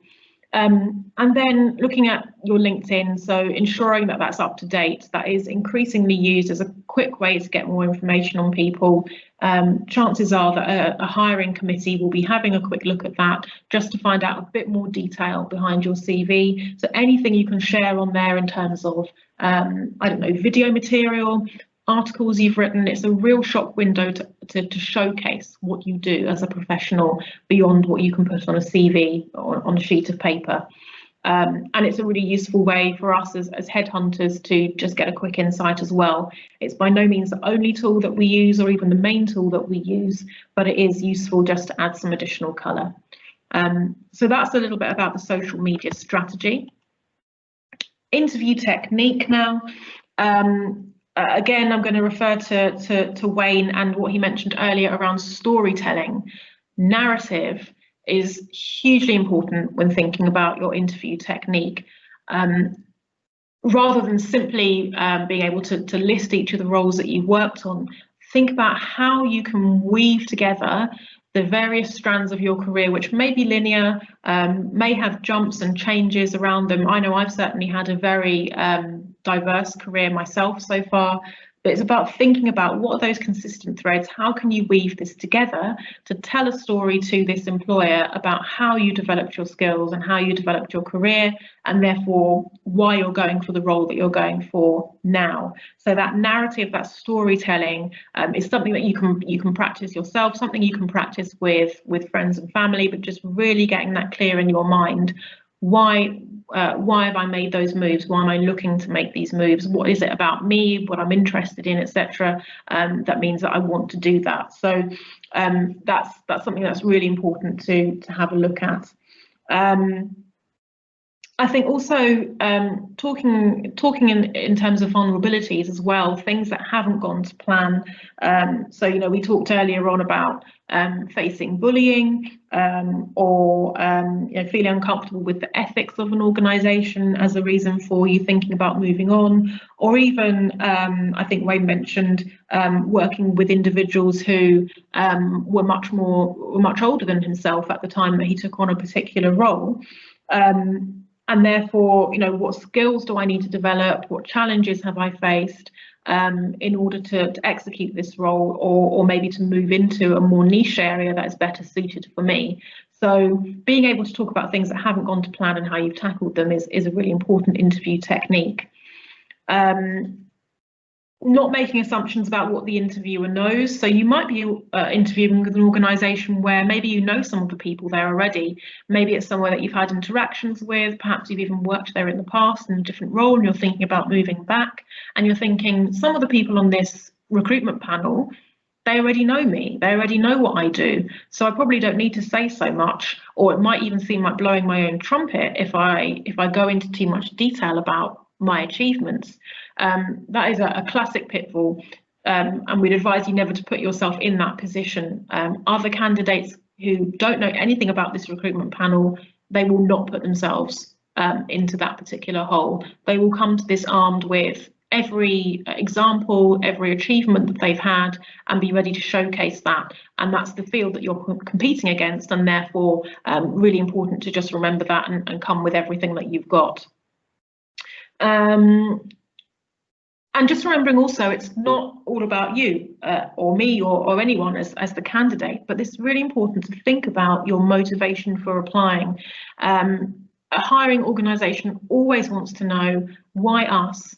Why do you want to join us as opposed to perhaps another very similar or competitor organisation down the road? What is it that you know about us or feel attracted to within our organisation from what you know that means that you'd rather be joining us as an organisation? So a little bit of flattery, as they say, always goes a long way, but obviously there needs to be substance behind that. So demonstrating that you have done your research, you know something maybe about the future strategic plan of this organisation, if you've been able to find that on their website.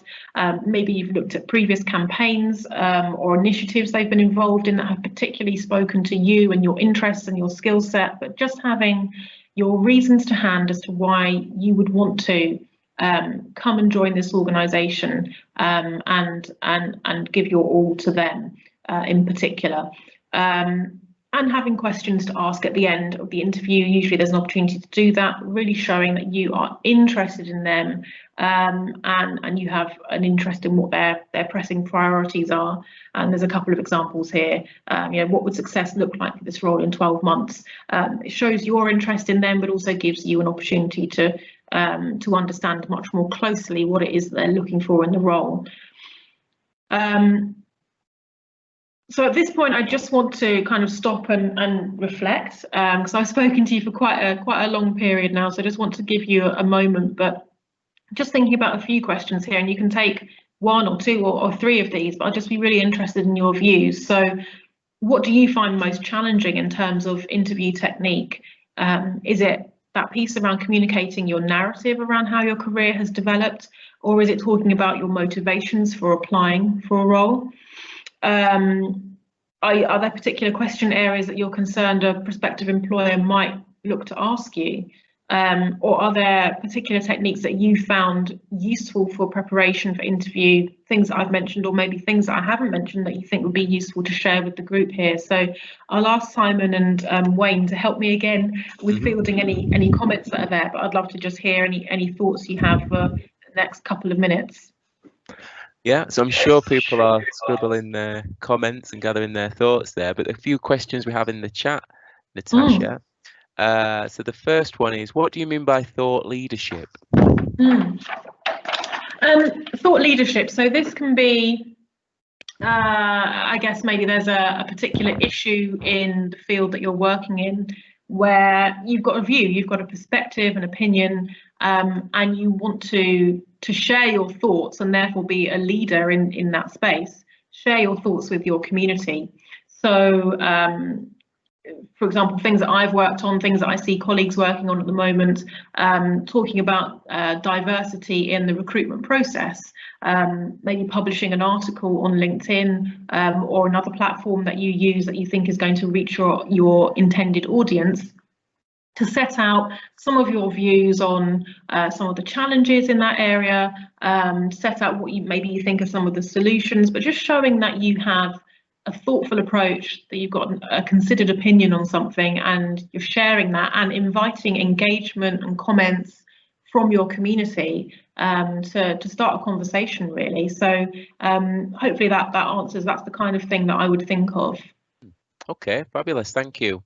There's a few other questions. The next one is slightly more personal to your own career, in that somebody is asking, where do you see yourself in 5 years' time?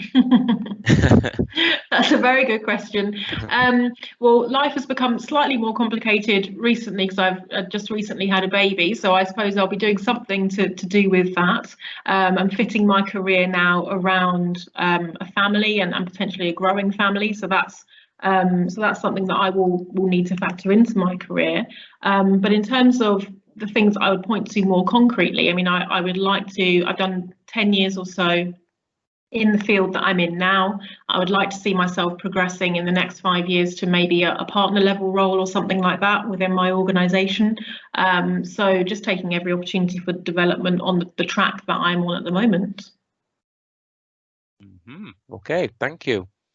And the next question is from Shabnam. I did email you as you were offering 15-minute sessions, but I've not heard back. I think that's a general one because, and I think you've alluded to this already, that there will be CV kind of one-to-one discussions and interview skills with attendees from today. Would you mind just saying a little bit about that, please? Yeah, of course. So one of the I suppose, pieces of support that we wanted to offer to everybody here today who will be interested is the chance to have a 10-15 minute personal one-to-one consultation with a Perrett Laver consultant to discuss your CV and any questions you have around how you might present that if you're looking at going for a particular role now or in the future. So my colleague Simon is going to be fielding any email requests that come through. We're not going to be doing that within this session today, but over the course of the coming week or two, we will get things booked in. So if you haven't had a response yet, you'll get a response very soon. We'll be in touch to see when it's convenient for you, put a slot in the diary for you, and then over the next week to 2 weeks, you'll have a session to have a one-on-one discussion about your CV.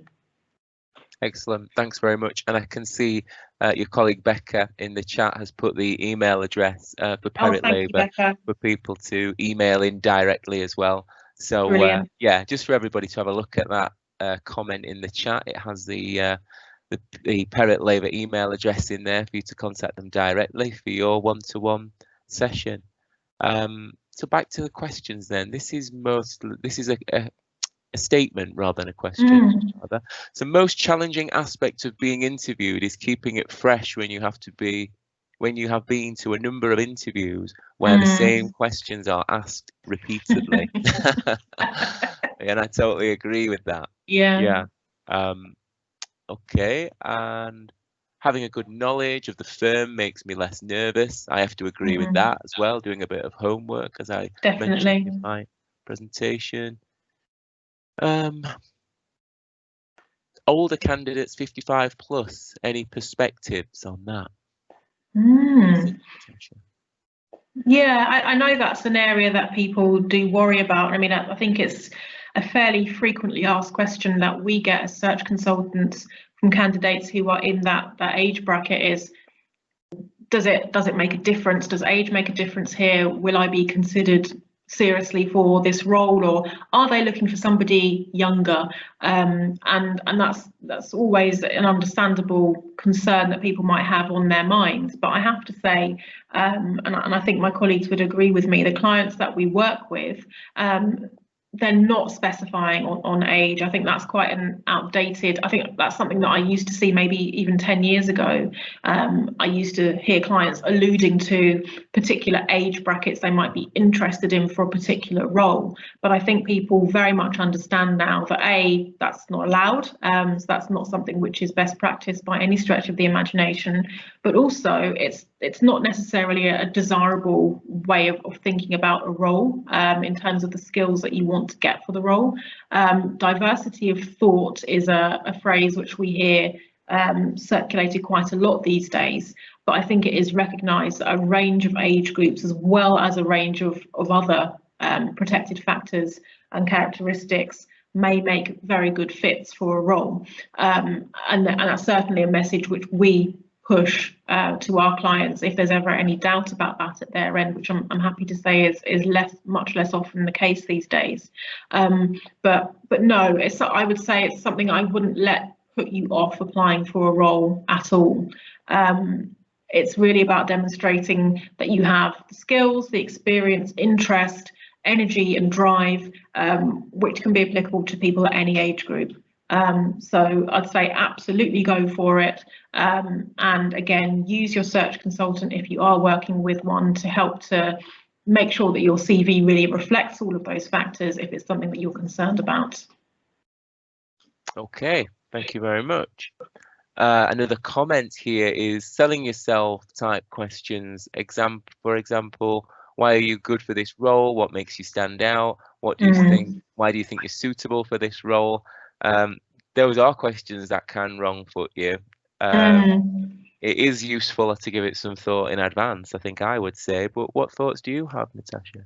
Yeah, I think absolutely give all of those very good questions lots of thought in advance, because They are go-to questions for a hiring panel, and you need to demonstrate that you've got an answer ready for those. So definitely have a really good think around those sorts of questions. I think in order to make it interesting for yourself and for the hiring committee, it's about making sure there's some real genuine substance behind that. If you're finding it difficult to answer a question such as why are you interested in this role, or why are you good for this, even once you've done your research into the background of the organisation and the role itself and any other information you can find, if you're still hesitating around those questions and finding it hard to answer them, I think about then checking in with yourself, is this really something that is for me, that I actually want to go for? Because those questions should be, hopefully, just rolling off the tongue. You should have a really good sense of why you're excited about the opportunity, what you can bring to it, why you feel it fits with your previous experience. And if those things aren't bubbling away, maybe the role isn't exciting you enough. Okay, thank you. Another question is, if you had to drop out of a qualification, say halfway through, would you still put this on your CV? That's a really tricky one. I've seen people do this two ways. People have totally omitted it. That can become tricky if say you were solely studying during a 2 or 3 year period and then dropped out of it. If you don't account for that 2 or 3 year period, there's then a gap within your CV which may raise some questions. So that can actually lead to making things slightly trickier for yourself at an earlier stage, which isn't helpful to you. Or I've seen people just be really upfront about that and put in a reason as to why they didn't manage to finish that particular qualification. And I think I'd probably be tempted to go for the latter, which is to be upfront, to put it in the CV, to put in brackets something like not completed, or completed first year or first modules, or whatever the portion is that you've completed, and then you can put an asterisk somewhere within your CV and give a very brief explanation, or you can simply address that at interview if the question is raised, but at least the information is there. It feels transparent, it feels honest. It feels really clear and accounts for any time that you've spent doing something outside of your profession. Okay, great. I think we've got time for a couple more questions, if you're okay with that. Looking at the programme, we've allocated until 10 past, but we may be able to have an early lunch, I think. That's all right. I've got a couple more slides. So you? Yeah, I've got a couple more slides. So let's maybe take one more question, and then I'll there'll be more time at the end. Yeah, okay. Last question then for the moment is, how do you account for gaps in employment history? It's a really good question, and it will very much depend on what the reasons were for those gaps. Usually there is a perfectly innocent explanation, which is that life happens to all of us, and whether it's redundancy, whether it's ill health, whether it's caring responsibilities that we've had to take on. Again, I would say it's just about being upfront and honest. I've seen plenty of CVs for very successful individuals who have explained, I took 6 months out or a year out to care for a close family member who was unwell, or whatever other reason it might be, whether it's taking redundancy and reevaluating career options, all of that kind of thing. I'd just get it in there, lay it out clearly, and therefore avoid any lingering questions raised in people's minds as to why you might have omitted something. Okay, fabulous. Thanks very much. Yes, should we resume? No problem. Absolutely. So just a couple more slides, and I won't spend too long on this one, but fairly self-explanatory what a recruiter is looking for in leadership positions. And I think that just a couple of things that I would pull out from this list. The technical skills and the people skills is something which we're seeing as being increasingly emphasised and important in these recruitment processes. So yes, you've got all the knowledge, the training, the qualifications for your role, but increasingly employers are asking, do you play well with others, essentially? Are you someone who's going to lead in an inclusive way, in a way which nurtures and helps to develop other people who maybe are at an earlier stage of their career, for example? Someone who can manage up, someone who can help to deliver difficult messages. So all of those people skills are hugely important. And I think gone are the days when an employer is happy to have just a kind of lone star expert in their area, getting on with their job in their own corner, head down, and not really participating with the group. Those people skills are very important. I think the evidence of delivering and being results oriented, again, this is something which people are asking for a lot within CVs and supporting letters that make up your application. Not just talking in an anecdotal way about the experience that you've had, but if you can, being able to put facts, figures, statistics, whatever, however that may be relevant to your role, putting those pieces around it to show how you have made an impact in your role. So that's really important. And inclusive leadership I'd pull out as well, and obviously that's very relevant to what we're talking about today. We would all hope to be working in environments where the leadership team promotes an inclusive culture which enables us all to thrive and develop to the best of our ability. But as I say, an employer will also want to understand how you yourself are promoting that and how you do that. So I just had one more section before we go to any questions, and we can probably field any questions at this point as well, but just a few thinking points before we break off. How comfortable are you talking in an evidence-based or results-focused way about your work? It's not everyone's preference. A lot of people prefer the narrative and anecdotal style, but that evidence piece can be really important, as I've said. And the inclusive leadership question. So how do you go about communicating your approach to showing inclusive leadership and creating that environment and culture which you would want to work in? But also, what questions will you have for a senior leadership team that you're prospectively hoping to join the organisation of? What questions would you have for them on how they are creating that culture? Because you want to be sure that where you are going as a candidate is somewhere which is going to be right for you and going to feel right for you. Once we've had a look at those, it's simply a case of any other questions. So feel free to go ahead if there was anything more within the chat. Okay, thank you very much. Thanks for that, Natasha. Thank It's been you. really helpful getting those words of wisdom and that expertise around the recruitment process, and just how complex it is. You know, it's not as straightforward as I feel it used to be earlier on in my career. There's certainly a lot more to think about now. And obviously that's relevant even more so the further into more senior roles that we progress as well. So really helpful. Thank you ever so much.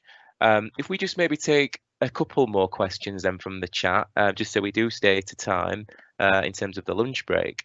So the next question is from Jerome. How do you stand out more within our area, not just within the organisation we work with, to attract the attention of you and your colleagues?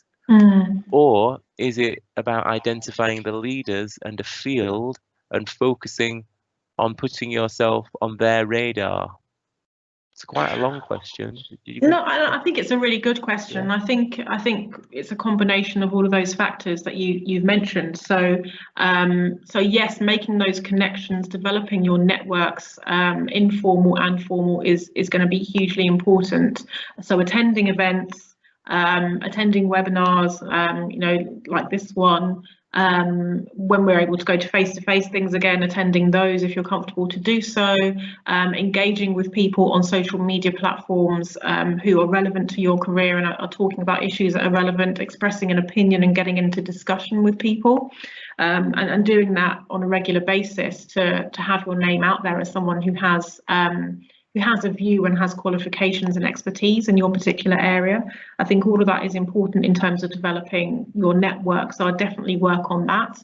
As I mentioned earlier, thought leadership, using LinkedIn as a showcase, so posting articles, if you've done any public speaking, for example, posting videos on there if you have those to hand, anything that you've contributed to which you can share in a kind of multimedia format on LinkedIn or other social media platforms, is hugely relevant in giving a kind of rounded view of who you are as a professional and what you're interested in. So I'd say just engage, get out there, make yourself known and engage.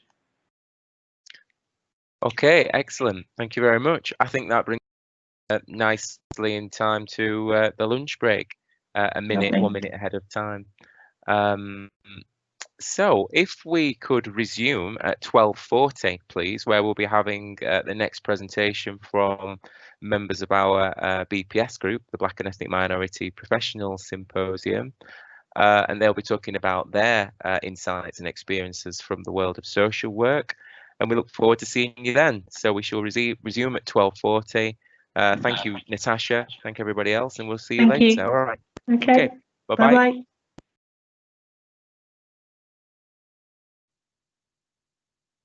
Good afternoon, everyone, and welcome back to the afternoon session. Hopefully you got a lot from this morning's session with myself and Perrett Laver. This afternoon, we've got the joys of the chair of our Black and Ethnic Minority Professional Symposium, Pauline Sargent. I'll let Pauline introduce herself shortly. And we also have the vice chair from the BPS group, who is Sherelle Francis, who will be joining us at around 1:10. So I'm going to hand over to Pauline now to give us an overview of her career progression and the employment skills that she's gained and deployed. Okay, Pauline, can you hear me okay? Thank you very much, Wayne. Yes, I can. Excellent. I'll hand over to you now. Thank you. Thank you. Hi, good afternoon, everyone. My name is Pauline Sargent. I'm an advanced social work practitioner. That's my current title. The aims of my little session is just to share my personal social work journey, looking at my motivations, rewards, aspirations and lessons learned, and also to revisit personal and social work values, and to at the end share employment tips. So who am I? And I'm aware that social workers are always asking other people about themselves. So I'm going to turn the table and I'll tell you a little about me. I am a partner, I'm a mother, I'm a daughter, I'm a sister, I'm an aunt, I'm a friend, and I am a colleague. My other roles, I'm an advanced social worker, as I've just said, I'm a practice educator, I'm a mentor, I'm a coach, I'm a consultant within the principal social work team, and most recently, I can't remember, I think it was this year, I joined the Black Professional Symposium as a member and became the chair with BASW. So we know as social workers, we have different skills, and I'm one individual who has to intervene with others in many different ways, depending on the situation and the other individuals concerned. So when and why did I become a social worker? I became a social worker in June 1996, yes, a long time ago it seems like now. After having studied for 2 long years as a student, I was a very eager student. I couldn't wait to get into the profession. I'd chosen to resign from a full-time job, and many people around me thought, you know, I needed to have my head tested, really. Why would I do that? And I had been a personal assistant to an education social work team, and I had earlier experienced a short period of secondment as an ESW, which is an education social worker, in the same team. So I was a PA and I thought, you know, I could do that. I could become a social worker. There was an opening for a secondment and luckily I got that opening. And after that, I decided to become qualified. So transferable skills. Into social work, I'm an active listener, reflective and critical thinker. I have good personality, interpersonal skills. I am quite creative, caring and supportive, principled, aware of self, and I communicate quite well verbally and in writing. My personal characteristics, a sense of satisfaction when I'm helping others, And I feel I'm able to positively influence others in their decision making and hence their behaviour, and able to make a difference in people's lives.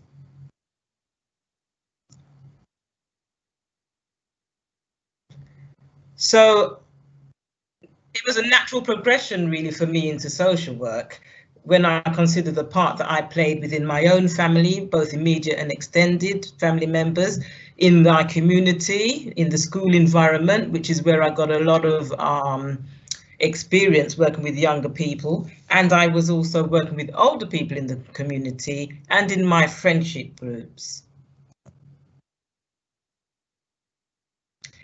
So when I think about the reasons I became a social worker, you know, I know that I was putting myself in a position to contribute to change, and I was working with people and not machines.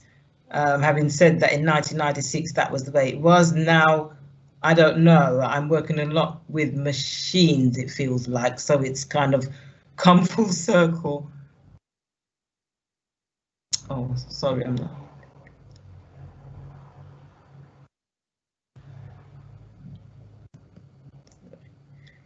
So the rewards I feel that I get is, you know, social work does offer you the opportunity to reflect and renew.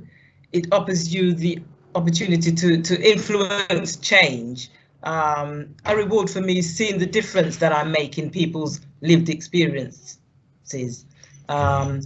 Working with like-minded colleagues, I've been based in mental health services for most of my social work career, and I've found that we have to be very like-minded, share certain attributes and characteristics in order to get on as a professional social worker. Building meaningful relations, receiving good feedback is you know, it helps you to move forward. It helps you to shape, you know, what you need to, where your limitations are and what you need to address. And it's also very rewarding to have my expertise that I've gained and other achievements acknowledged. So aspirations, I'd like to do more mentoring and coaching. I joined social work because at that time in 1996, you know, there was a lot of therapeutic emphasis on social work, and a lot of social workers would go into that therapeutic pathway after having done frontline social work for a number of years. So I'd like to at some stage get back into a therapeutic element of social work. I do a lot of group work at the moment. I do reflective sessions that look at the emotional aspect actually of working as in the demanding role of a social worker, and I do a lot of reflective practice with colleagues.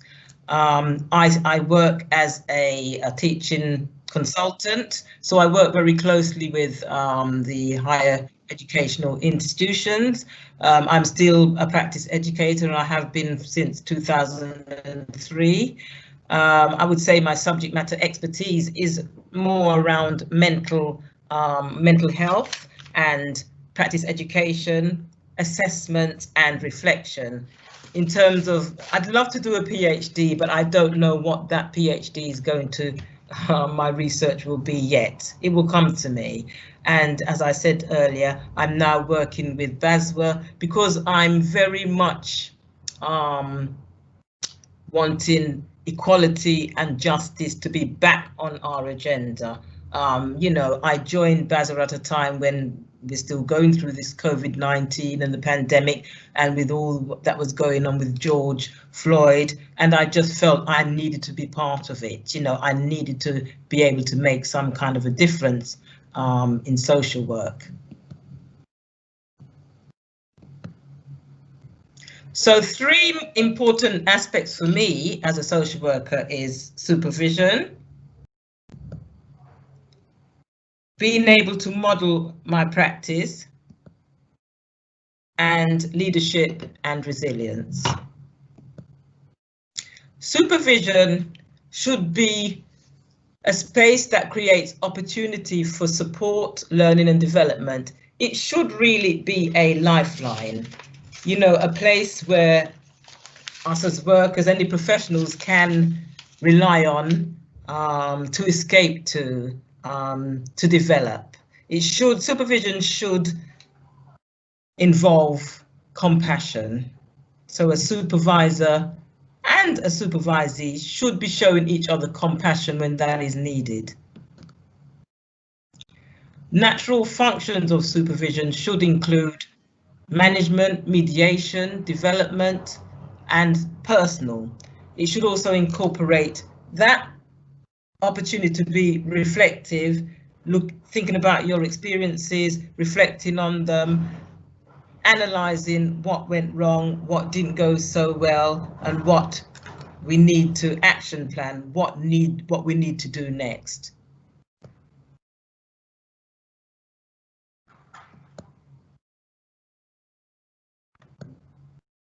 Supervision should value human relationships.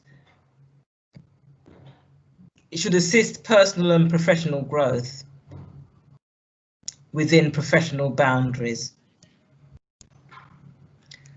Modeling good practice, I would say, is being able to lead by example and demonstrate integrity, creativity, resilience, and a clarity of purpose. Remembering that in our social work, the PCF domains tell us about the purpose of social work. You know, what are our values and our ethics, and the reason why we are social workers.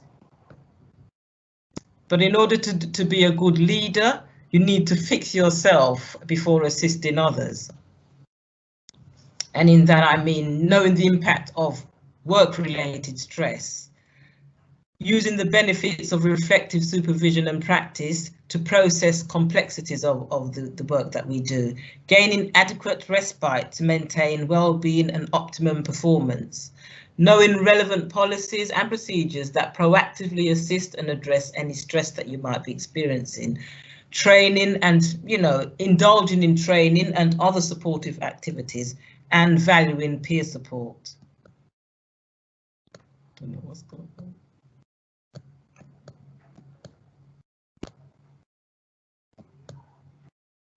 So leaders are influential because of their personality and their behavior and beliefs, and not just because they have a formal organizational authority. So not just because of the label that they have, manager or senior manager or service manager. It's about the personality, the behavior and the beliefs. Leadership behaviors filter down into the lives of those with lived experience of statutory import. So there's a lot of research that says and shows that there's significant evidence of inequality in the opportunities for progression to leadership roles and in the development of leadership more generally for people from diverse backgrounds. So, you know, and I believe in that research because I'm actually involved in something pertaining to what I've just said about that inequality in the opportunities for progression to leadership for people from diverse backgrounds. And it's very important that leadership is aligned to the mission and the values and goals of social work, and important that resilience is not seen as the individual's problem, but that there should be systems of support in place to assist any individual social worker who is under stress. The social model of resilience talks about the personal factors that can help to build that resilience. So detached coping, emotional maturity, and the ability to access support, knowing where to go, knowing that you're stressed and where to go and who to go to. That wider network, peers, friends, family, community groups, activities, you know, your go-to places where, you know, you've had enough of work and you need to access your wider network. And organizational factors, as said before, policies and practices and workplace culture also can play a role in building a worker's resilience. So how did I progress in my social work career? I know my capabilities and I address my limitations. being on top of my CPD, my continued professional development, building good networks, very important, maintaining reflective practice, remembering your values and being authentic, being yourself, and relying on what we know works, evidence-based practice. There's still the lessons I've learned, that there's still work to be done about equality and inclusion in social work and around us. It's always good to remember to apply your social work values. If some of those values contradict your own personal values, reflect on it, think about it and work it out. But there's a reason why there are social work values and principles, because believe me, they work. Start with those. Being genuine and use self is what others really value. You'd be surprised, you know, people will know if you're not genuine. As I said before, you might come in with a label as a social worker, but it's people remember who you are and how you made them feel, as opposed to outcomes of assessments. That's what's more important. So know how to be genuine and use self, and it helps with you know, with your interpersonal and your building of relationships. It really helps. And focus on the things that you can influence. Do not dwell on the things that are outside of your scope of control, because you'll find that you'll be going round and round in circles. So just revisiting our social work values: dignity and worth of the person, the importance of human relations, integrity, competence, social justice, and service. Remember why we became social workers. Employment tips I have is just to make sure that your CVs are updated and you prepare well for your interviews. Any interviews, make sure you've done your preparation. Value-based answers to questions. So try not to be too descriptive when you're answering your questions, because what you want to show is that you have had that personal experience, and it comes across, you know, it helps to show your character also when you're showing your personal experience. So you're owning those experiences, and it really makes a difference when it comes to interviews.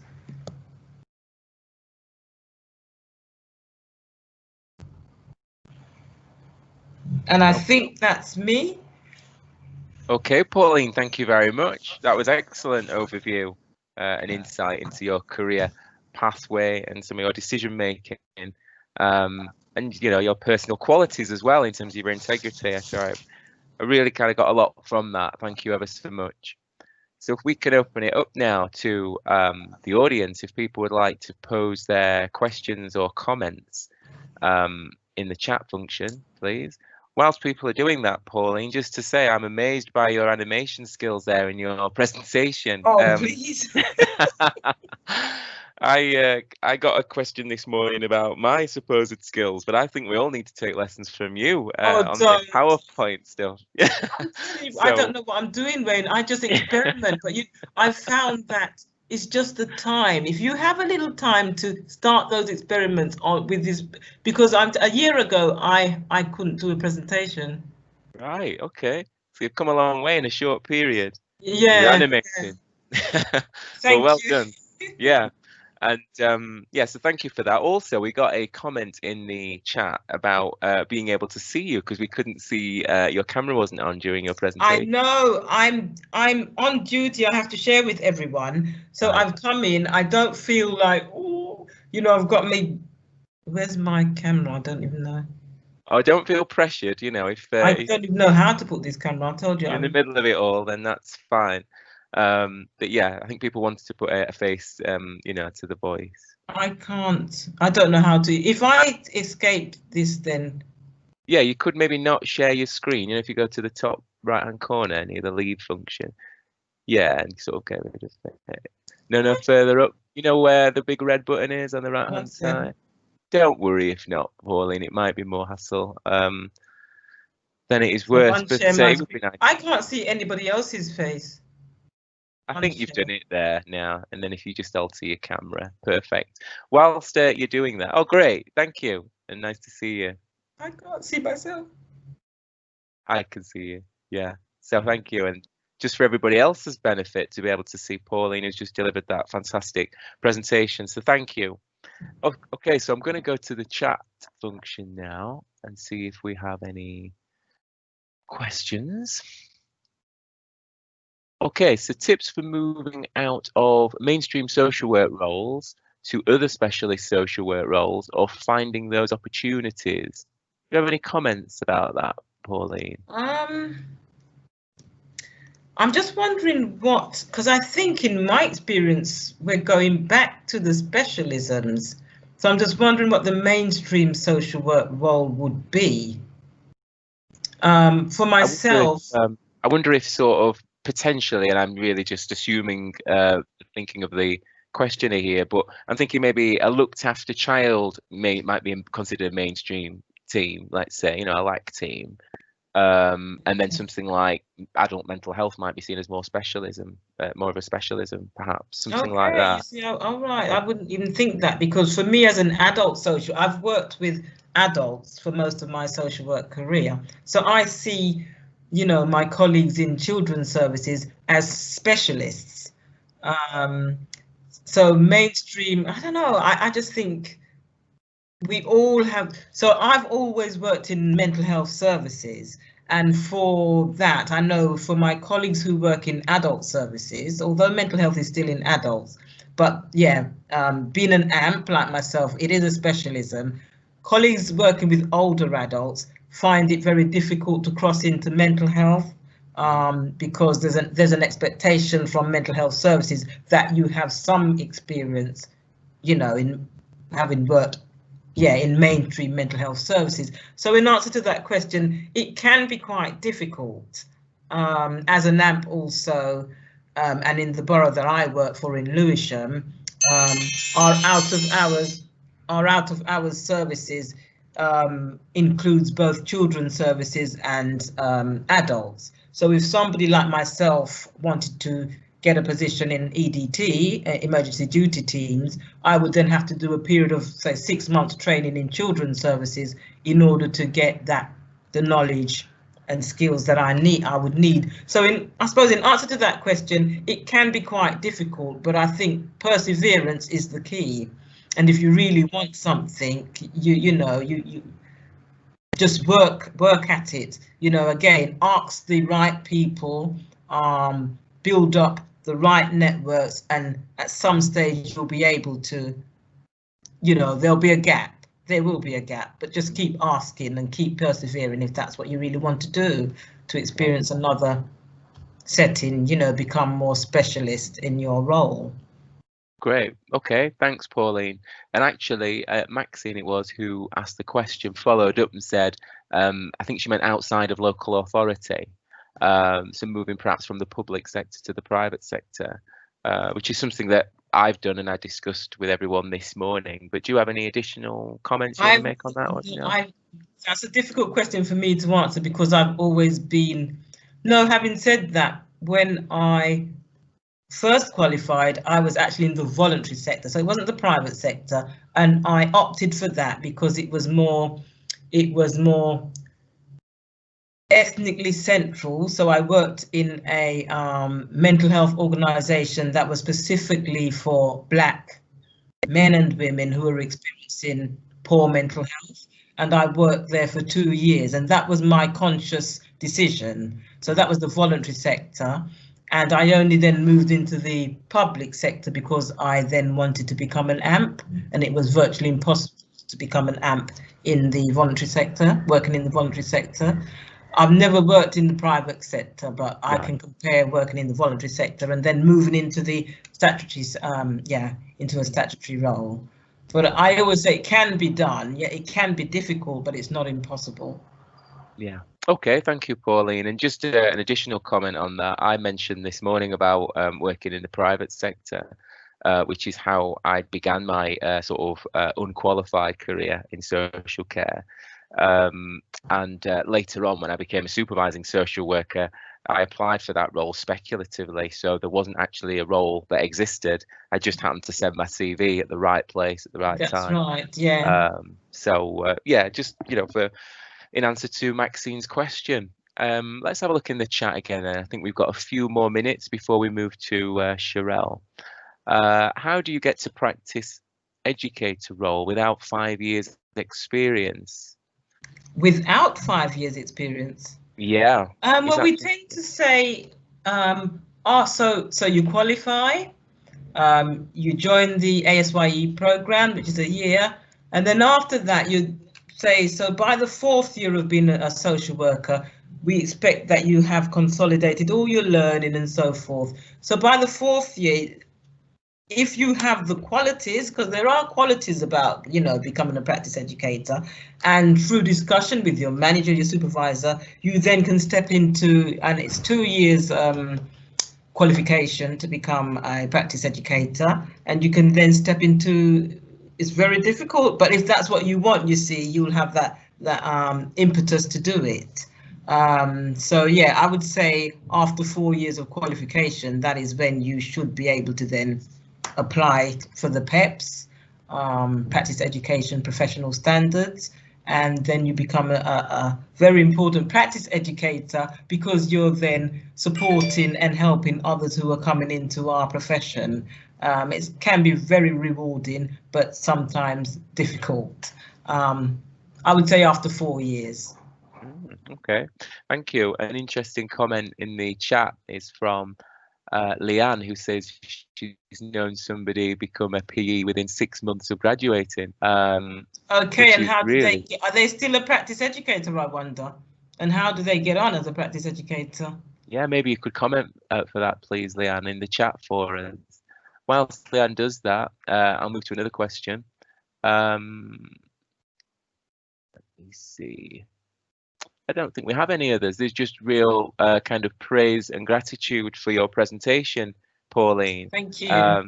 It really seems to have been received quite well, so thank you very much. And thank you. If we could now move to Sherelle, please. Are you there with us, Sherelle? Can you hear me okay? You might just need to unmute yourself if you're there. Yep, can you hear me, Wayne? Oh, excellent, can hear you now, yeah. And would you mind popping your camera on as well, just so we can oh, is it not on? Your camera isn't. Oh, it is now. Yes, oh, see okay. you now. Great. And we had your presentation, but it's just gone off. But that's fine. So we can just see you before you get into your presentation. Okay. Well, whilst I'm loading it again, I am having a little bit of technical issues, so I do apologise. All right. No problem. So please bear with me, but I will try my best to keep that's it. fine. Yeah. Okay. Right. Whilst you're doing that, I'll just give the group a brief introduction to you. So Sherelle Francis is the Vice Chair of our Black and Ethnic Minority Professional Symposium. Sherelle will introduce more about her current role and her career history shortly. But just to say a really warm welcome to you this afternoon, Sherelle, and thanks for joining us. Thank you. Thank you Over for having to you. me. Thank you so much. Is my presentation on the screen? It is, yeah. Thank you. Great. Before I start, I just want to say well done to Pauline. That was a really insightful presentation. Thank you. So thank you for sharing. More than welcome. I'm going to continue to adjust this headset. I might take it off at one point because it's really frustrating sometimes. Okay. So I'm going to take it off. Right, that should be better now. Can you still hear me clearly? Hello? Yeah, can hear you fine. Yeah. Okay, thank you. So this is my presentation, and I am the Vice Chair for the Black and Ethnic Minority Professionals Symposium. A big mouthful, but it's abbreviated as the BPS. And for my presentation today, the aims are to kind of introduce my social work journey to you all, and within that I'll be looking at my experiences, talking about the skills gained, and also highlighting the reasons for leaving those particular roles. Within today's presentation, I also want to introduce something called a 5-year career development plan, and I will explain a little bit more about that when we come on to that. Also, we talk about rewards, and so I will touch on briefly the reasons why I do what I do. And at the end, there'll be time for questions, thoughts, or reflections. So this is generally my summary of my social work journey, and I'll be going through each of these roles individually throughout this presentation. So starting from the bottom, I started as a student social worker, where I completed 2 placements, and then I progressed as a newly qualified through to social worker, senior, advanced, deputy, and my current position as a consultant practitioner and an ASYE assessor. Prior to becoming a social worker, I did actually work as a supported housing worker, which involved working with adults with long-term and enduring mental illness. And I've also worked within the youth work centre and also as a play worker prior to that. So my first student social work placement was based with an organisation called Kids Company, and it was based within a primary school. So I was able to support with classroom interventions, looking at observing children with any issues regarding behaviour development, putting plans in place. I particularly enjoyed setting up lunchtime groups, and that was kind of focused on young people that may have issues with social interactions. Maybe they don't have great relationship with their peers, or their behaviour is cause for concern. So it was a safe space for them to just have an opportunity to play games, have team building events and so forth. And I actually entitled the group My Place, My Space. So I ran those during the lunch times, maybe twice a week. And I also offered an after school activity as well, which were more designated for children that were referred to myself by their class teachers. And it was a small focus group, and each week we would have an area which would focus on. So whether it was transitions, because a lot of them were preparing to finish in year 6 to be going into year 7 into secondary school. Also looking at general things about home life, and just interest that they may have, they had an opportunity to bring that to the group.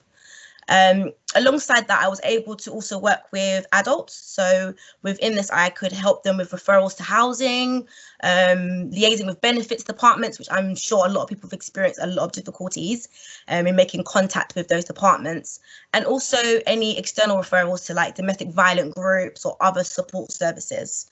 So within this role, I gained quite a lot of experience with communicating with children, facilitating groups, assessment writing, and unfortunately my placement came to an end after 100 days. So I then went on to my second placement, which was within a mental health service, and it involved me working alongside my practice educator to support adults that were known to be on a care program approach, which is basically a plan regarding their mental health and their support.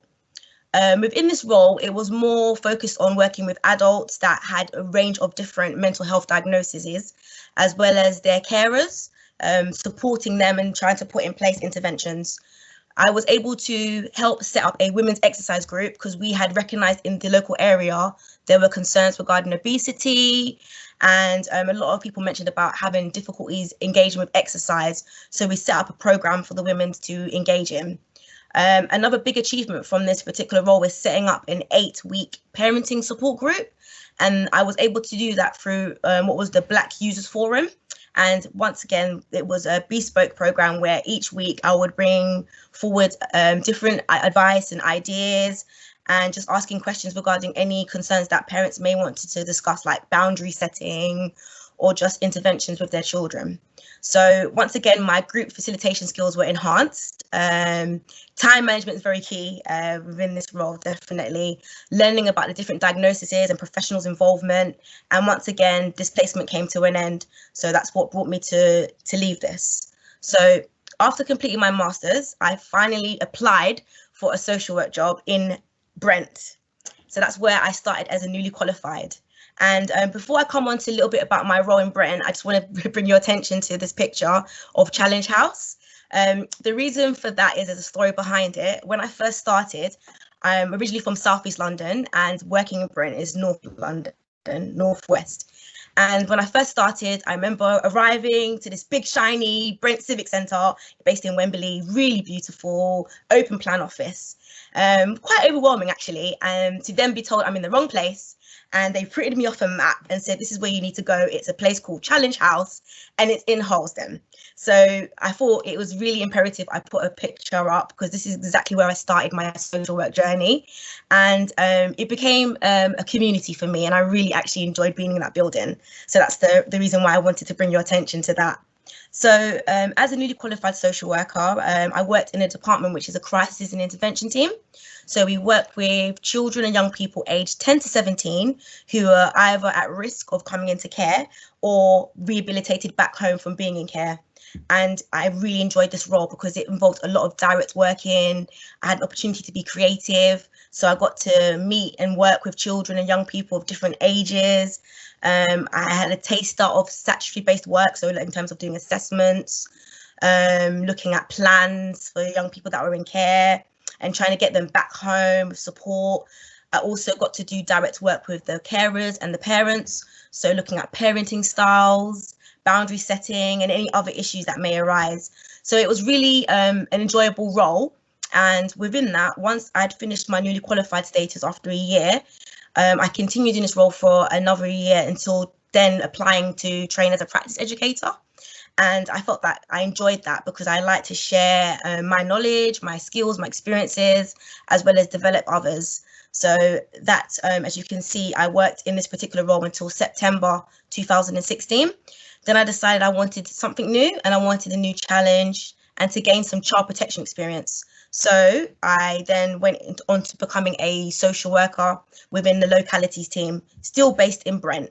So this is basically a safeguarding team, and it's where we work with children on care plans, whether it's a child in need plan, a child protection plan, looked after care plans, and also introduction to care and court proceedings.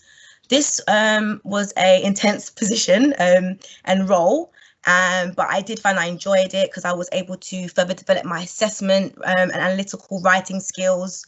Still had the opportunity to do direct work with children, but wasn't as detailed as my previous role. But through this, I found that I was working with the police, if we were to do investigations, working with professionals such as school, nurseries, health care professionals, and any other professionals that were involved with supporting children and families. So through this, I was able to be promoted to a senior position within that team. And within that, it involved doing the same role as a social worker within the localities, but with added additions such as supporting students. I was also supporting newly qualified social workers and less experienced staff. And I was able to do that by either joining them on visits. So if they had a complex case that they needed further assistance with, I would jump in and give some guidance and support.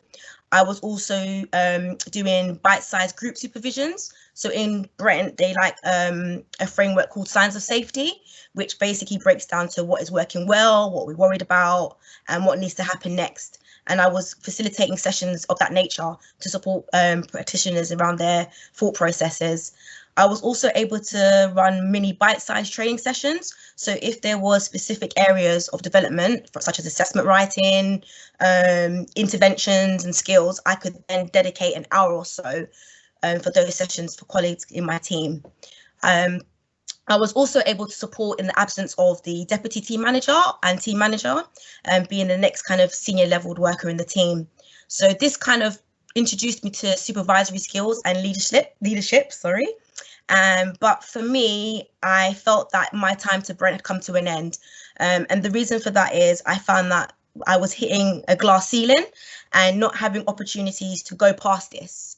And I needed that. And I started to see that I was self-doubting and basically not appreciating myself. So that's why I thought change was needed. And before I move on, I want to demonstrate and show you up here in the corner is the nice shiny Brent Civic building. So I know I mentioned earlier about Challenge House. Once I transitioned into localities, I was moved into Brent Civic Centre. So I finally was put in the main office.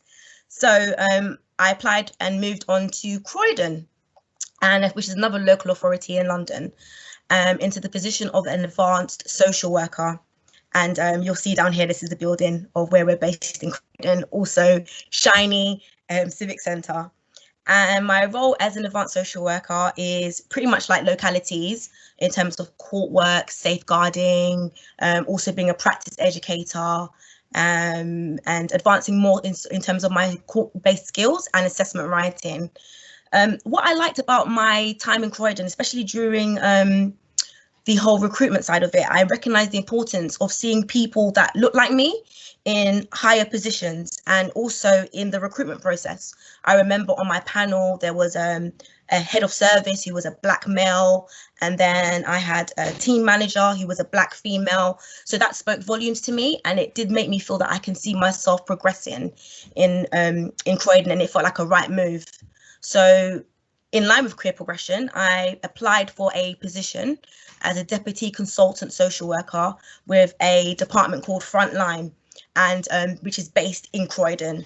And Frontline, for those that don't know what the department is, it's a leadership development program. So it's where they have participants rather than students who come in and study for 2 years, and they do their placements, and they're classed as put in clusters, which are called units, rather than a placement. So it's pretty much like a student-based program, but a different type, like you have Step Up as well. And this would be another example of it. So I decided to go for this position as it felt like it was moving me into the direction of my development in my career. And it meant that I still stayed in practice as an advanced social worker, as well as supporting consultant social workers to manage 2 units.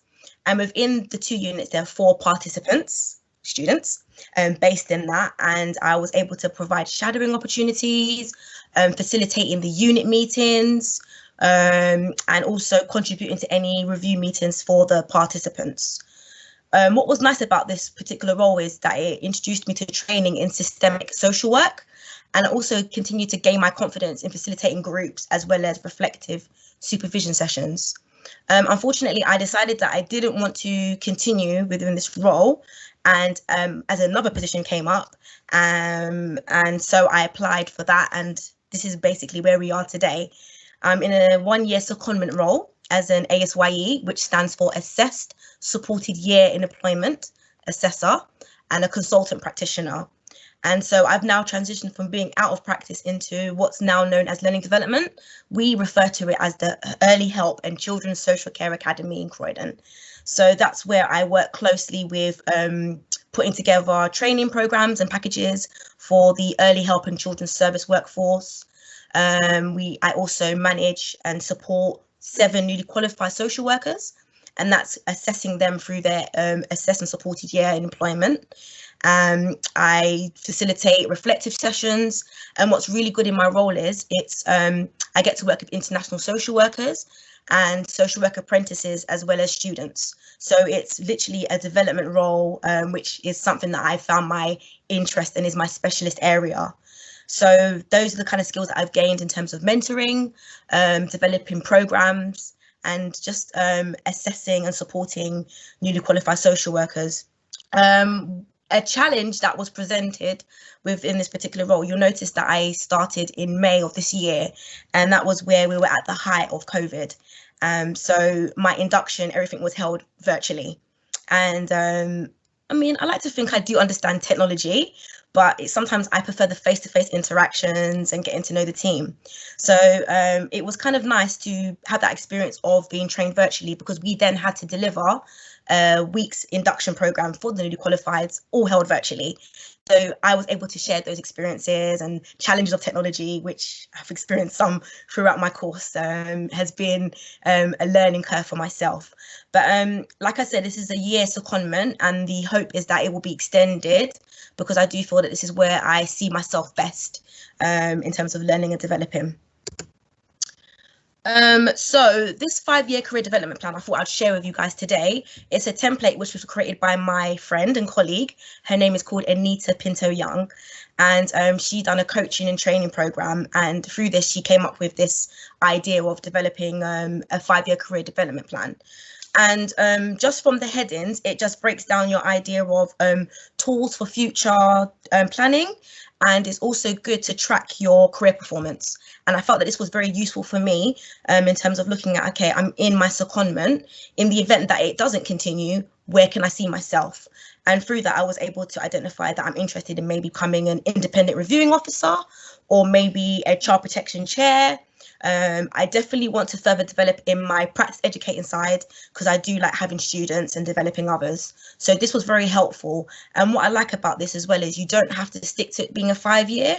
If you want, you can condense it down to a 3-year plan, or even extend it if you want it to make it an 8, 10 or so plan. But I just thought it's very helpful because it breaks it down into kind of what's called SMART, in a way of how you can break down what you want to achieve and how you're going to go about achieving that. So this slide here is just an example of my rewards. Sometimes I find that you may question why you do what you do. Is it right for me? Was social work right for me? And a lot of times I've had those conversations internally. So these are just a few of the comments that I've received from the families I've worked with, the children, my students, newly qualified professionals in general. So I'll just give you a couple of minutes to read this before I move on.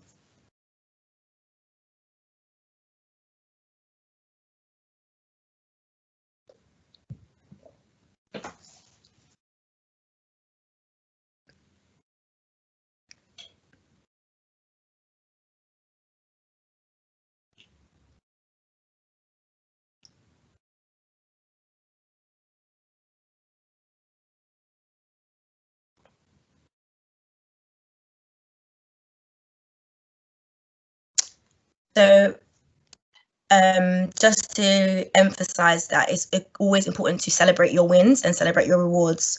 And it's the little things for me that counts and matters. And this is a gentle reminder as to why I do what I do. So thank you so much for listening, and any questions, thoughts or reflections?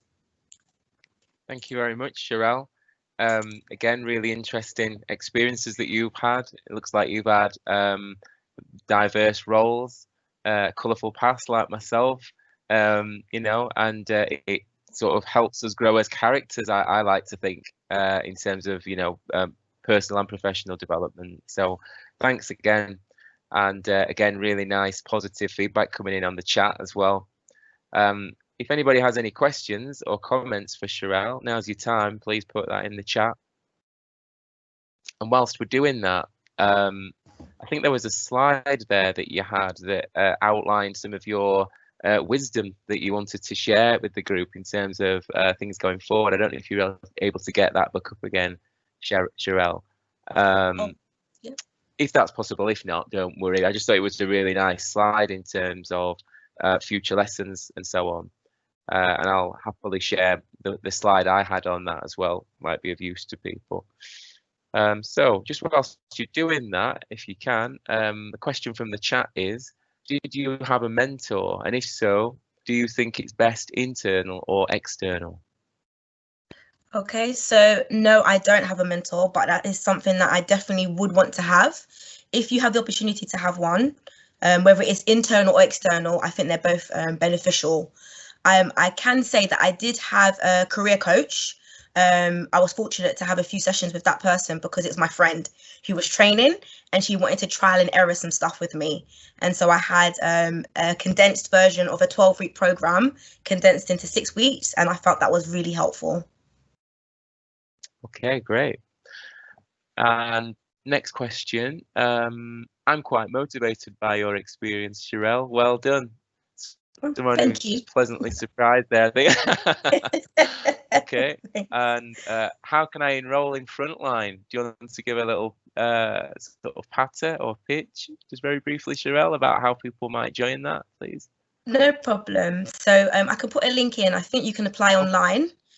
But just to give you an understanding that the process, how it works is it's usually for individuals that may already have a university degree, or if you've completed an access course. And just my training, it was consisted of an assessment day, and that consisted of I had to do a complimentary based interview, a written assessment, a role play, and a listening activity.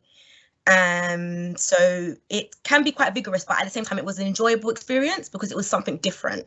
So I would say that don't let that put you off. If you are interested in applying for Frontline, like I said, I can forward the link onto yourselves or via Wayne, who can share that. Yeah, please. And I'll share that with your presentation for everybody today, Sherelle. So thank you.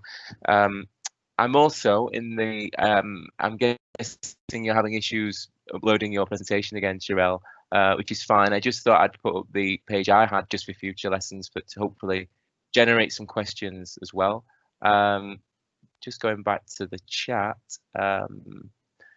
Rihanna has kindly put, thank you, Sherelle, great and inspiring presentation. I have just finished my social work placement in Croydon Children's Social Care Assessment Team. So your paths may have crossed, or they may cross soon. Yeah. I was able to see people who look like me in higher positions, my team manager, PE, and duty team manager, plus many others, which was also really inspiring for me also. Yeah. So representation really does matter. One of the other things, I know that's a bit of a buzz phrase at the moment. I think representation matters, but I think it's also important we have the right representation, if that makes sense as well. Yeah. Okay, I can see you, Sherelle, as head of service or director of children's services. Oh, thanks. Yeah, really powerful. Thanks for sharing. Yeah, they're mainly statements in there rather than questions, but I would encourage people to ask any other further questions that they have. Whilst I thank Sherelle for your fantastic presentation this afternoon. Thank you for your time as well, because I know you're busy working, as is Pauline, and you've took time out of that to share with us this afternoon. So thanks very much. Okay. I have put on a slide from my earlier presentation, which hopefully you can see in terms of hopefully words of wisdom. The text might be a little bit tiny, so you might need to have a closer look when you get your copy of this presentation. But are there any, questions or comments people would like to ask before we move into the final hurdle of this event? Okay, so there's a comment in the chat. One thing in common with all the speakers so far live in the south of England, career progression is dismal in the north east of England, especially black workers. Pauline has commented, thanks everyone. I'm back to duty responsibilities, so thank you for your time and your input this afternoon, Pauline.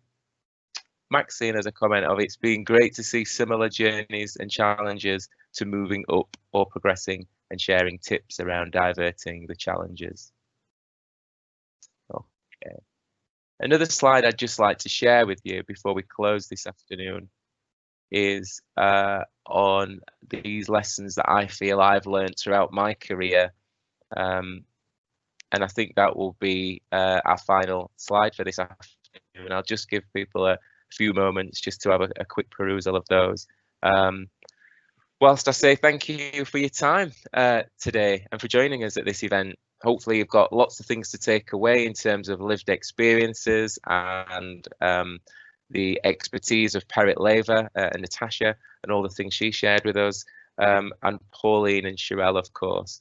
Thanks also to BASW, of course, for giving us this platform to be able to support Black and ethnic minority professionals. And thanks again to yourselves. And I hope to be in touch with you all very soon. All right, take care. Bye-bye.